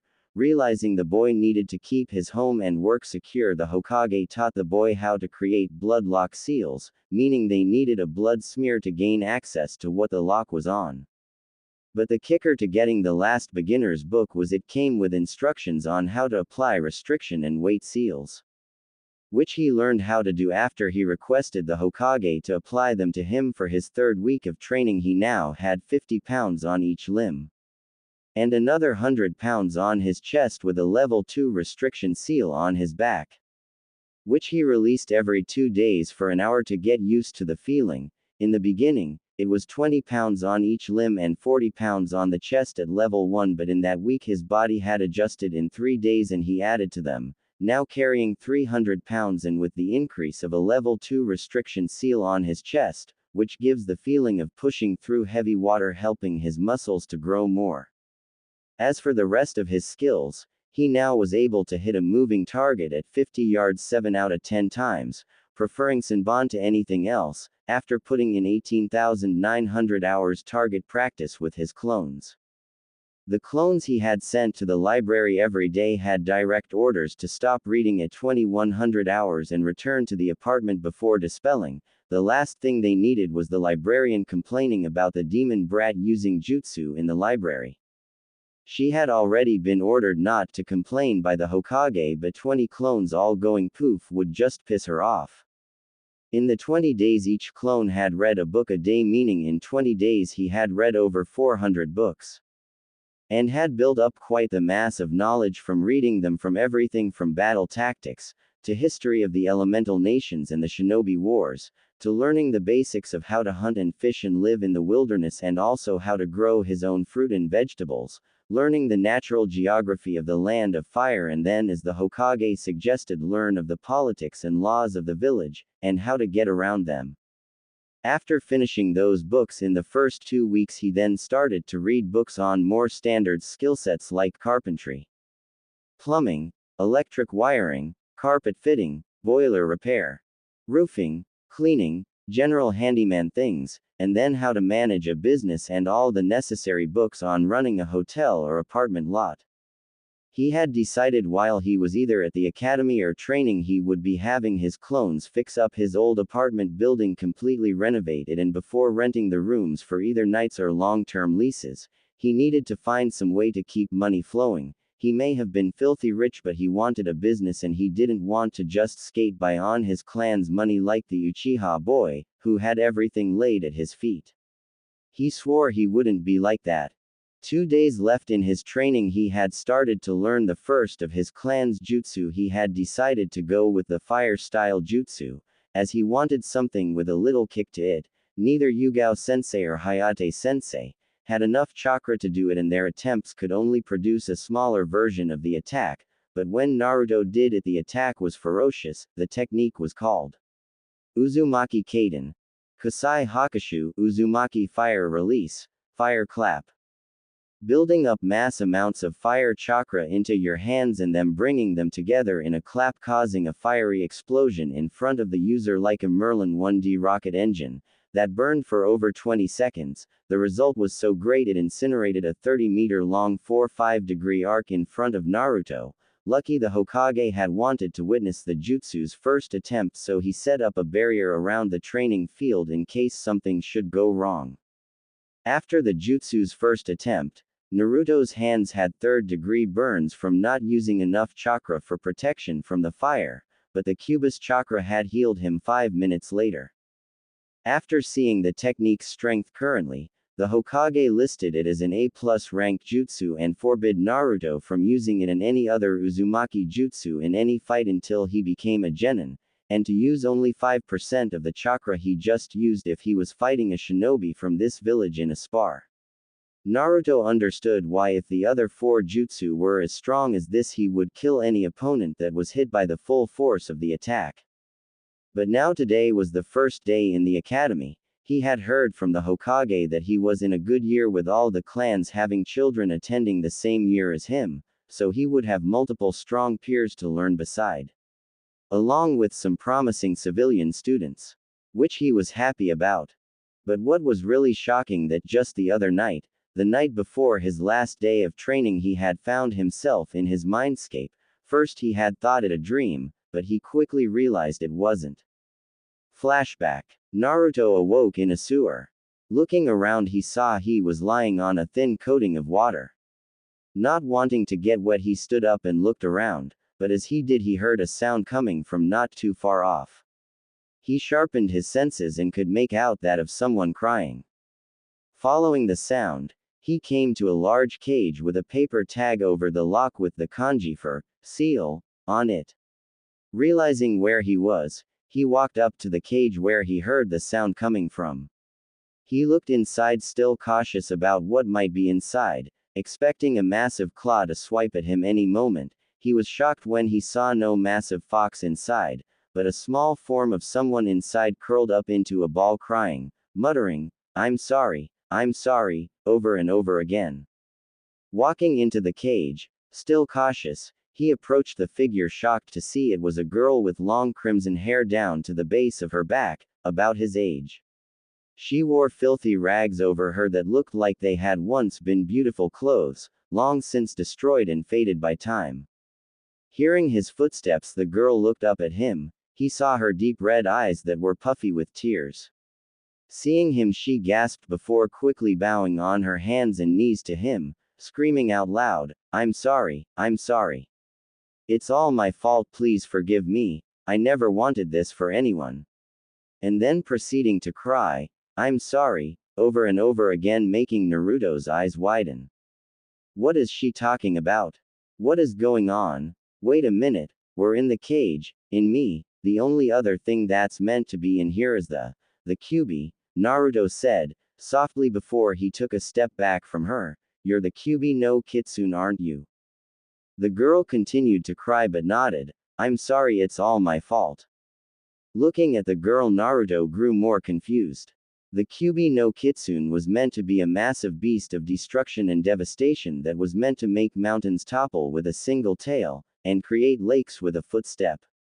Yet here was this girl that couldn't even be older than him, crying and begging for his forgiveness. None of this made sense. The girl in front of him was crying still, but swallowing his fear he walked towards the girl and knelt down to her. Please don't cry, he said softly as he put his hand on her shoulder, making her flinch from the contact. You're the Kyuubi, aren't you? The girl's nodded head still bowed, but Naruto shook his head, putting his hand under her chin and bringing her up to meet his eye. Please talk to me, you're the Kyuubi, aren't you? She nodded. Again, hi, Naruto-sama, I am. Bringing up another question with the Sama honorific, why do you call me Sama, and why are you crying? She looked away from him before answering, I'm the reason your life is like it was and still is, I'm the reason the villagers hate you.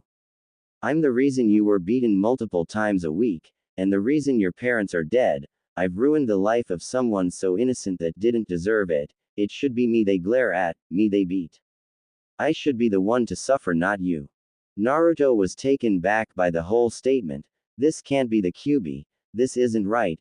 How can you be the same Kyuubi that attacked the village so mercilessly 12 years ago, that took the lives of over a third of the village? How is any of this happening? It's all my fault, for not resisting the extraction and genjutsu more. It's all my fault that this happened, the girl said painfully. Hearing that, Naruto's eyes widened. Extraction, genjutsu, what? The Kyuubi started to cry. I was ripped from your Ka-san by the man in the mask and placed under a genjutsu the night of your birth. The one in the mask ordered me to attack your village. I tried to resist, but it didn't work, and I just kept on attacking. Even after the man's control fell, I was still trapped until your two-san sealed me. I would never have attacked otherwise. As foxes are pranksters and jokers, we hate violence unless it is to protect our own. We would never attack anyone. Naruto's legs gave way beneath him halfway through the conversation. The man in the mask, he was behind it all. His parents and Gigi's wife's deaths, the whole Kyuubi attack, it was him behind it all. He was the reason he was hated. He was the reason for his pain. It was all him. Snapping back to the scene in front of him, the girl, Kyuubi, was crying again. Naruto realized none of this was her fault, and quickly embraced the poor crying girl in a hug, making her immediately stop crying. It's okay, it's alright. None of his is your fault, he said softly to her. The Kyuubi's eyes widened hearing that. How could he have forgiven her so quickly? All the pain he's endured because of her. Why? How? It didn't make sense to her. Why? She said softly, just enough for him to hear, but before he could respond, she pushed him away to arm's length. Why can you forgive me so easily? I'm the reason for all your suffering and pain. I'm the reason behind it all. You should hate me, you should. Slap. The sound echoed in the cage. The girl felt a burning sensation on her cheek. He had slapped her, he had just slapped the Kyuubi no Kitsune, and now everyone in the audience is thinking, damn, dude's got some balls on him. She looked back at him to see his face filled with rage, his eyes red and slits, as he glared at her. The first thing that ran through her mind that it had all been an act and now he was going to take his revenge on her over and over again and again, and she would accept it. But that was why the next words that came out of his mouth were so shocking. No, you're not. That bastard in the mask is. He's the one who has done all of this. It's his fault, not yours. You're just a victim like me, like the rest of the village. It's all his fault. Naruto yelled. Hearing him yell, she just couldn't help but break down in tears once more. She lunged for him, hugging him, crying into his shoulder, thank you, over and over again, bawling like a little girl. Blinking, his eyes faded back to their usual blue, and after a few moments Naruto slowly lowered himself to the ground as her legs gave way and they both sat down, her still hugging and crying into him. He let her cry it out. After a few minutes she finally stopped crying and was just hugging him, but she was now asleep. They just lay there. He wasn't sure what to do or say. He had a girl, who was the Kyuubi, on his chest. What would you do? But he soon felt a tug of morning coming on his body and he was going to be waking soon, so gently shaking her to wake her up she stirred. Hey, wake up, I need to go. Blinking awake she opened her eyes and saw Naruto. She nodded, getting up. Hi, Naruto-sama. He shook his head. You don't have to call me that. You know I don't blame you for my life, so just call me what you want. Hi, Naruto-sama, she said again, making him sigh. Anything other than that? Hey, speaking of names, what do I call you anyway? I highly doubt a being that's been around for centuries has gone without a name, and I doubt it's Kyuubi no Kitsune, Naruto asked with a smirk. Slowly she nodded. Hi, my name is Akane, Naruto-sama. Naruto shook his head with a slight smile. Very well then, Akane-chan, he said, making her blush at the affectionate suffix. I've got to be going now, so I guess I'll see you in my next dream. Akane stepped forward. Actually, Naruto-sama, if you want to see me, all you have to do is meditate. It will bring you here so we can talk. Or you can rip the bottom corner of the tag over the lock and we can converse mentally anytime. You can of course close the link anytime. Naruto nodded. Thanks, I'll do that on the way out, he said before looking around. Has this place always been such a dump? Akane nodded her head. All the beatings you took made it this way. A dark outlook makes for a dark mind. Naruto frowned. Well, I'll fix that for you on my next visit. But now I can feel Anko-chan starting to wake me up, so I've got to go, he said, walking towards the cage and jumping up, ripping the bottom corner of the tag off just before he disappeared. Slowly Naruto put his hand on Anko's shoulder and shook her. Come on, hubby Haim, it's time to get up to get ready for the academy. Anko's face scrunched up as she buried her face into Naruto's hard chest, mumbling, I don't want to. Naruto smirked at his girlfriend's antics, as he ran his hand through her hair. Come on, hubby Haim, it will be fun. We get to destroy some gakis, he said in a sing-song voice that sent a shiver down Anko's spine in a good way. She looked up into his blue eyes. Can I feed them to my snakes? She asked, licking her lips. Naruto shook his head. Sadly no, Haim, but you can threaten them with that and watch as they piss themselves in fear. And I suppose a little scratch or two to put the fear in them wouldn't hurt. Anko pouted, hearing that she couldn't feed her snakes the gakis, but smiled, thinking she could at least have a little fun, that her boyfriend would let her. She was normally the dominant type and she was with most other people, but over the past 3 weeks she had found herself rather submissive to Naruto. She didn't mind. He still let her have plenty of fun, and their little session last week when she let him be dominant was very enjoyable. They didn't go all the way only groping through clothes, but he was good, so she would gladly submit to him for the pleasure. But there was another thing. She was honestly a little scared of Naruto's strength and skill. The Hokage said that if it wasn't due to the laws he had set about the age of becoming a shinobi, he would have already made Naruto a genin. But the law stated he had to pass the academy test after 4 years and be 16. That and the fact that the ever so honorable civilian council would never allow the demon brat to become a genin like that. They didn't have any say in the matter, but they would throw a major fit about it and bury the old man in mountains of paperwork that not even Kage Bunshin could get him out of. He really couldn't be hassled with that, and he wanted his grandson to enjoy his childhood for a bit longer yet. Anko could understand the man's reasoning, but it still didn't change the fact that Naruto had more skill than anyone in the academy and he hadn't even attended day 1 yet. Anko sighed. Fine, I guess that will do, she said before pulling herself up and giving her boyfriend a chastity kiss on the lips. I'll take the shower first, you get started on breakfast. Naruto nodded at his girlfriend as they got up, walking past each other. Anko reached for Naruto and gave his backside a squeeze. I'm so glad I saved that work of art. Naruto shook his head, and before she was out of arm's reach he gave her backside a little slap, making her jump. Careful, Haim, two can play that game.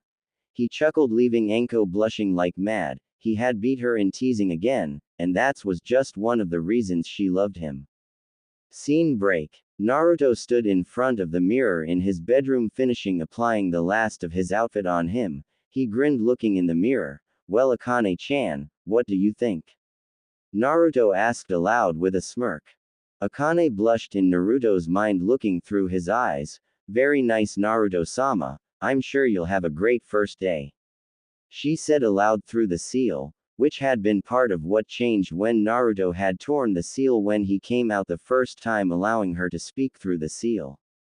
Naruto grinned, only to feel 2 arms snake around his midsection, before he heard a voice behind him. The redhead's right, very nice indeed, and you're all mine. Anko smirked, hugging Naruto's back. As she said that, Naruto could mentally feel Akane frown slightly in his mindscape, but brushed it off as nothing as he turned to see Anko wearing the outfit she had chosen a week back. When Naruto had gone to pick up his Ka-san's katana, he had bought it for her, saying she looked great in it. He was right. She wore a fitted mesh body suit that stretches from her neck down to her thighs, but with dark orange wrappings around her bust saying she may want to look good but that area was for Foxy-kun only, a dark orange mini skirt, a dark blue belt, and pale gray shin guards. She had her own version of Naruto's trench coat only it was tanned not black but had the same seals, and adorned as always was the snake fang pendant around her neck. Naruto had asked about it and she had said it was the only thing her old sensei ever gave her, and it served as a reminder of a promise that she would kill her former sensei for betraying her and branding her with this curse mark. Naruto had seen the curse mark the second week, and had said that he wouldn't rest until he found a way to remove it. He asked her to be patient that he would find a way and she held him to it knowing he never went back on his word. You look beautiful my Hime, Naruto said kissing her lips gently wrapping his arms around her waist and holding her gently making her smirk. You ready for today Naru-kun? Anko asked with a smirk on her lips. Naruto chuckled. Yay I'm ready, I've been looking forward to this day for the past 3 weeks, I know I'm more than strong enough this academy is going to be a walk in the park for me, the only hard part will be having to spend time away from you Hime, he said as he pulled their embrace into a hug. Anko smiled resting her head on his shoulder. I know Naru-kun, I know, but we can make up for it after class, remember Yugao sensei said we have Mondays, Wednesdays, and Saturdays off physical training, so we can have some fun, and enjoy our youth as Hokage Gigi says. In the past 3 weeks Anko had been training alongside Naruto. When Naruto wasn't training with one of their senseis she even joined the clones in for target and jutsu practice seeing as she could only make a maximum of 2 clones before being completely drained she couldn't use it to train as Naruto could, which she was disappointed in but didn't let it get to her. Over those 3 weeks with the Hokage's regular visits she had become somewhat of a granddaughter to him like Naruto was a grandson, even going so far as to call him Gigi which made the old man smile at the fact. Anko had been lucky enough that her ex-sensei had been in such a rush to get out of the village, that he had left copies of his snake jutsu scrolls behind, which the Sandaime had found and had decided to give them to Anko as she was the only snake user left in the village. She hadn't been thrilled about learning the bastard's techniques but she decided to make use of them seeing as she was a snake user. Breaking off from the hug the two of them shared a brief kiss before walking for the door, Naruto picking up his black Bakken as he walked. It had been one that he had had custom made by Daichi, the whole thing was made from chakra metal, it was blunt but when Naruto channeled his chakra into it, it would cut as good as a katana would. After Naruto had it made, the Hokage had taken the liberty to applying 3 seals to it. All of which Naruto recognized, there was a storage seal on the hilt holding 50 kunai for quick access. The second one Naruto only partially recognized because he had started to learn the weaker version of it, it was a strengthening and reinforcement seal that provided SS plus rank protection, meaning that it would be strong enough to take a hell of a lot of damage and still not even chip. He was learning the weaker C rank version of the seal but the base array was the same, that is why he recognized it. The third seal activated the second Naruto lifted it. It was a resistance seal making the blade heavier in Naruto's hands but not physically heavier. Meaning it took more effort to lift and swing, but it helped him develop the proper muscles for when he wielded a blade without the seals. The Bakken also had a protection seal on it which gave anyone a nasty chakra burn should they touch it without Naruto saying so. The restriction and protection seals were linked to a mental control seal placed behind Naruto's right ear, so he can control them at any time. Taking the Bakken, he slotted it into the loop on the side of his Anbu trousers as they walked out of the apartment. The Hokage had asked him not to use his Ka-san's blade in public, as it would cause them both a headache should anyone recognize it, that's why he had the Bakken made. Naruto locked the door and activated the blood seal before wrapping his arm around Anko's waist and then both of them disappeared into a red and purple leaf shunshin. Scene break. Naruto walked up to the classroom door he had been assigned to, having already parted with Anko at the main desk for her to go to her 3rd-year class. He knew they couldn't be in the same class, even though his skill was enough to have him advance years ahead of his age group. But again the council would go against it, and Gigi still wanted him to have as much of a childhood as possible, so he would just have to make do. Opening the door, he went into the classroom. The room was a standard square room with 3 rows of seats wide, climbing at a vertical angle up the back of the room. There were others his age in the room already seated and others standing around talking. Naruto didn't really recognize any of them except for 1 or 2. Kiba Inuzuka. His attire consisted of dark grayish pants reaching to his calves and a gray, hooded fur-lined coat, with the hood placed on his head, over an apparent plate of armor and fishnet undershirt, with his nin hound Akamaru on his head under the hood. Akamaru was a small white pup, with brown ears, no bigger than a cat, but he would grow to be the size of a small horse from what Naruto had seen.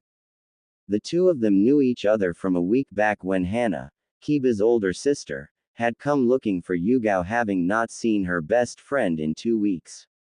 When Yugao had told Hana that she was training Naruto under orders of the Hokage, Hana had suggested that they take the training to the Inuzuka compound, that there was plenty of room there while the clone trained here. Needless to say, she had been shocked seeing so many clones, but knew the boy was the Kyuubi container but didn't hold it against him, as like many of her clan. They accepted the invitation and went. There Naruto and Anko met Kiba and his mother Sume Inuzuka. The woman was extremely blunt, just like Hana, but Naruto and Anko liked her. Kiba was at first a thick-headed idiot, but after a spar with Naruto one-on-one, getting his kicked in 30 seconds flat made him change his tune, and Sume, Hana and Anko nearly bust a gut laugh thereof. Naruto and Kiba had become good friends that day. They had even hung out a few times while Naruto was having lunch. Sume had said Naruto and Anko were always welcome at the Inuzuka compound, that anyone that can kick Kibas like that, are great company.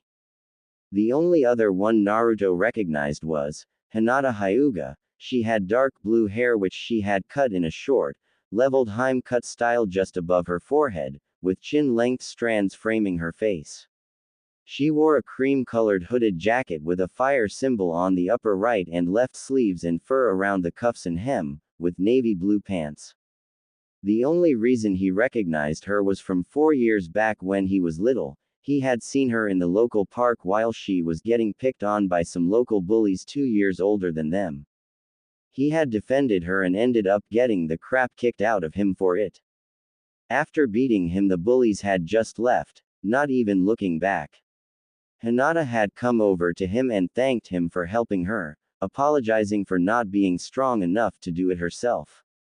He had told her he had had worse beatings. She was confused by that and was about to help him, but then the Hyuga guard had come back from his break and took her away, saying someone of her class shouldn't associate herself with someone like him.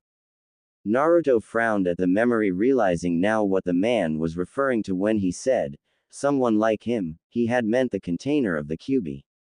Boy, wouldn't they be surprised to learn the whole thing was controlled from the shadows by someone who had a Sharingan. Yes, that had been the fact Akane had told Naruto during his meeting with the Hokage. He had wanted all the information she could give him on the man, believing her fully about being controlled. She had mentioned how he had cursed Red Eye with 3 tomos in it.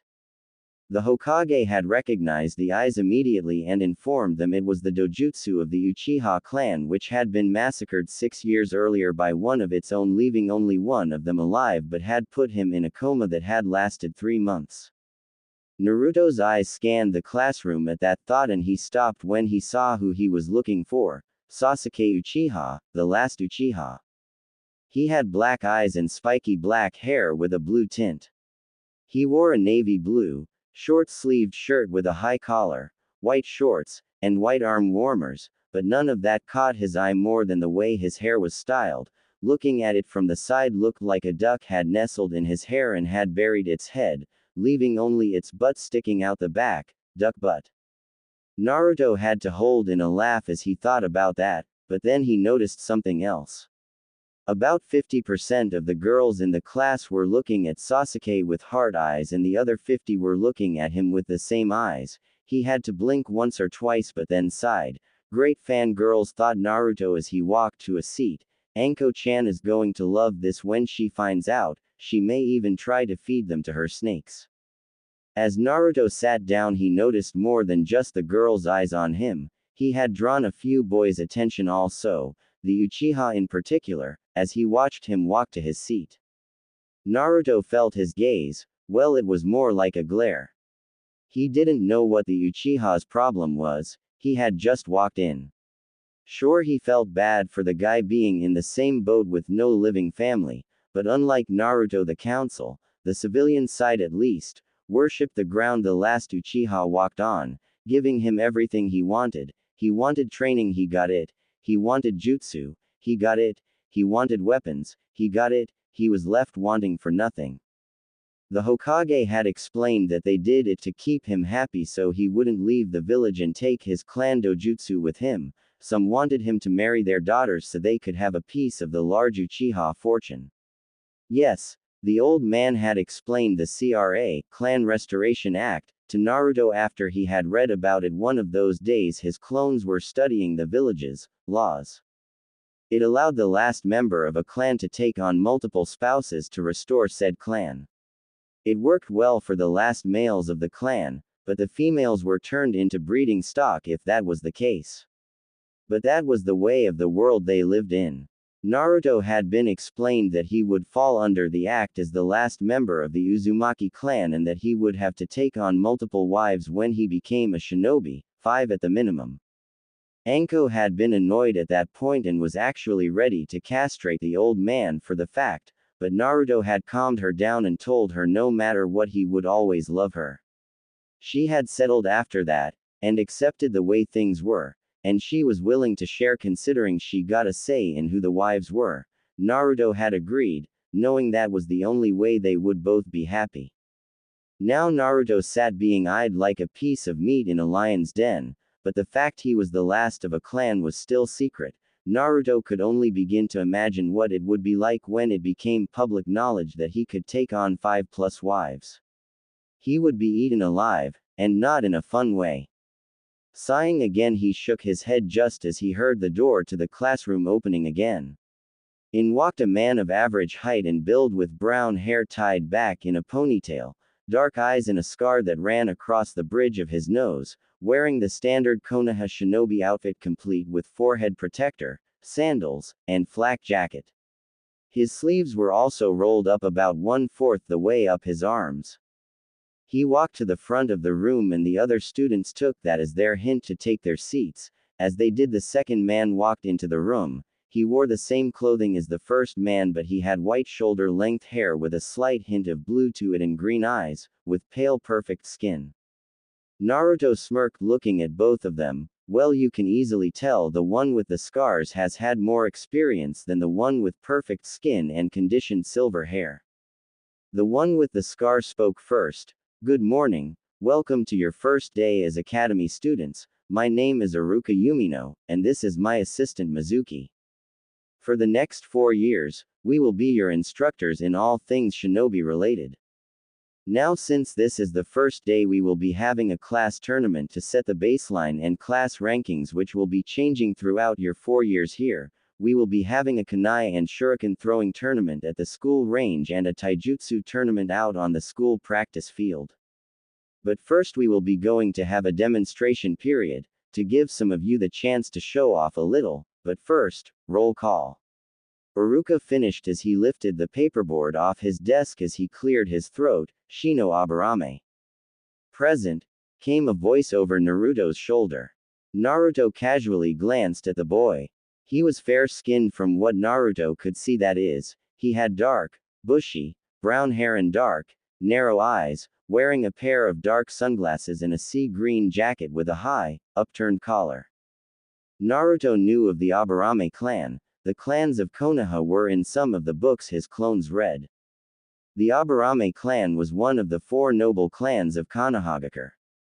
At birth, members of the clan were offered to several special breeds of insects as a nest, residing just under their host's skin.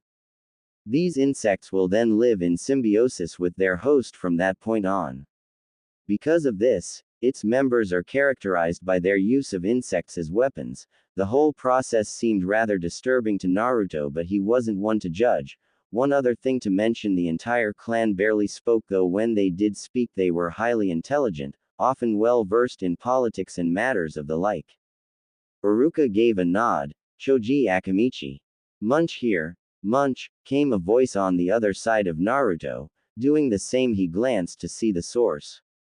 The source was a plump boy who wore black shorts, a long white scarf, a short-sleeved, green haori, over a light green shirt with the kanji for food, shi, on it, small, hoop earrings, and his legs and forearms were wrapped in bandages.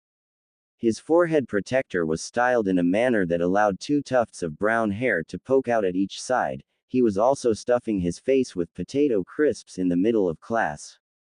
The Akamichi were one of the other clans of Konoha. Members of the clan possessed great physical strength and were able to quickly convert calories into chakra, which they then use in their various secret techniques. Most of these techniques rapidly consume the user's chakra during use, and maintaining them during a prolonged battle can be tiring. For this reason, the Akamichi have high chakra levels and eat a lot in order to build up or replenish their chakra reserves. One of the key things you should never do is call an Akamichi fat. It will never end well for that person. Iruka sighed. Please keep the eating for lunch and break. Sakura Haruno. Present. Came a girl's voice from the far side of the room. Naruto turned his gaze to it for a brief second. It was a girl with bright pink long hair down past her shoulders.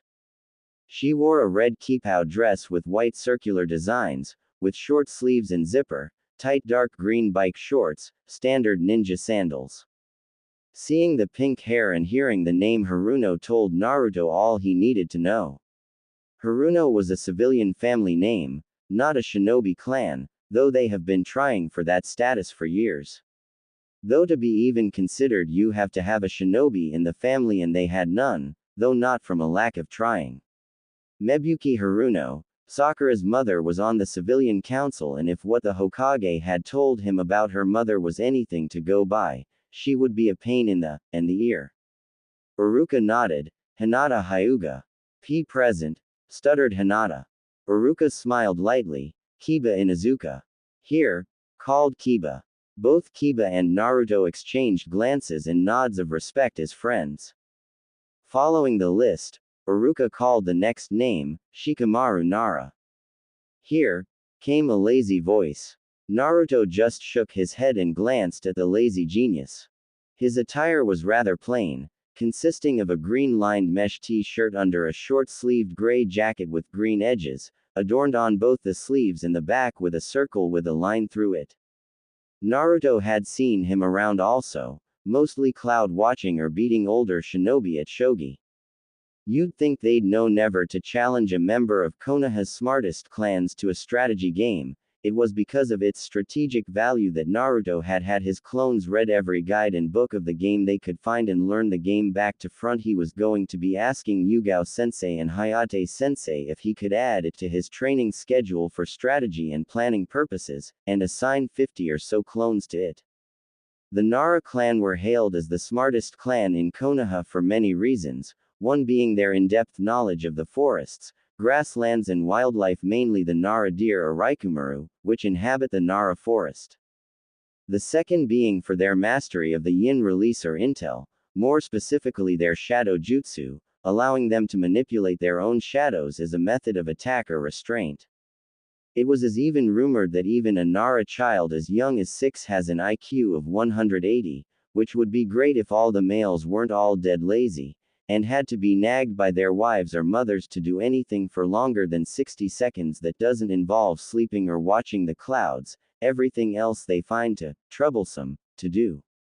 Iruka sighed, looking back to the note board. Sasuke Uchiha. Grunted the Uchiha, still brooding. Iruka rolled his eyes. Naruto Uzumaki. I'm here, sensei. Naruto called with arms crossed as he caught the glare from the assistant Mizuki. Yeah, please try something, you prick. I'll enjoy kicking your. Iruka smirked. Ino Yamanaka. Present, came a perky voice from the front right of the room. Naruto raised his eyebrow at the bleach blonde ponytail of the girl. A fair-skinned girl of average height with greenish-blue eyes. Her most noticeable trait in her appearance was her long, bleach blonde hair, which was in a high ponytail with bangs covering the right side of her face, wearing a pair of small silver hoop earrings and purple, fairly revealing clothing, consisting of a short purple vest-like blouse with a raised collar, a purple apron skirt that was cut up on the sides and bandages on her stomach and legs. She also wore purple and white elbow warmers with this. Hearing the name Yamanaka, Naruto raised an eyebrow. He knew that name, of course. Inoichi Yamanaka was the Hokage's left hand with Shikaku Nara being his right. They were his advisors, both of which Naruto had met a few times. On top of that, Inoichi was part of the intel and torture division of the Anbu. Using the Yamanaka clan's mind jutsu, which allowed them to take control and even search their subjects' minds for intel, that was of course before and after the head torture got done with them to loosen them up. The clan was also fairly skilled in botany and ran its own range of flower shops on top of providing the shinobi with various poisons from the more deadly varieties of flowers. But then Naruto picked up on something. There was one member from each of the Nara clan, the Yamanaka clan, and the Akamichi clan in his class. Realizing what was going on, he smirked. The old man was training the next generation of the Ino-Shika-Cho team. Those three clans have a long history of working together and their combination attacks were legendary in the Shinobi Wars, and the current clan heads of those three clans were all on the same team when they were young, so the old man wants their kids to follow in their parents' footsteps. Naruto only chuckled at figuring out the old man's plans in less than a minute. As he did, Iruka called out the next name. Sigh. Here came a monotone voice which was devoid of all emotion. Naruto looked to its source, a boy with straight black hair, and dark eyes which contrasted with his translucent-looking pale skin. Wearing a short black and gray jacket with red straps, a high-collared midriff shirt, black pants, shinobi sandals and gloves with his index and thumb fingers exposed. Seeing the gloves, Naruto looked at them with interest. The thumb and index finger tips exposed meant it was likely to allow him more grip on something like a brush for fuinjutsu of something similar, and the lack of the last name made Naruto somewhat on edge. No last name meant no allegiances, and no allegiances means that he was a wild card that put Naruto off. He was an unknown and Naruto didn't like unknowns. Setting down the note board, Iruka clapped his hands. All right everyone, follow me and Mizuki out to the front practice fields. With that, everyone made their way out following Iruka and Mizuki, Naruto the whole time pondering just who this Sai really was, while keeping both his eyes on him and the assistant Mizuki. He was clearly a Kyuubi hater, so Naruto knew he would have to watch his back around the tem, and report him to the old man, or he could have his fun and make the idiots see what happens when you mess with an Uzumaki. Oh, it would be glorious.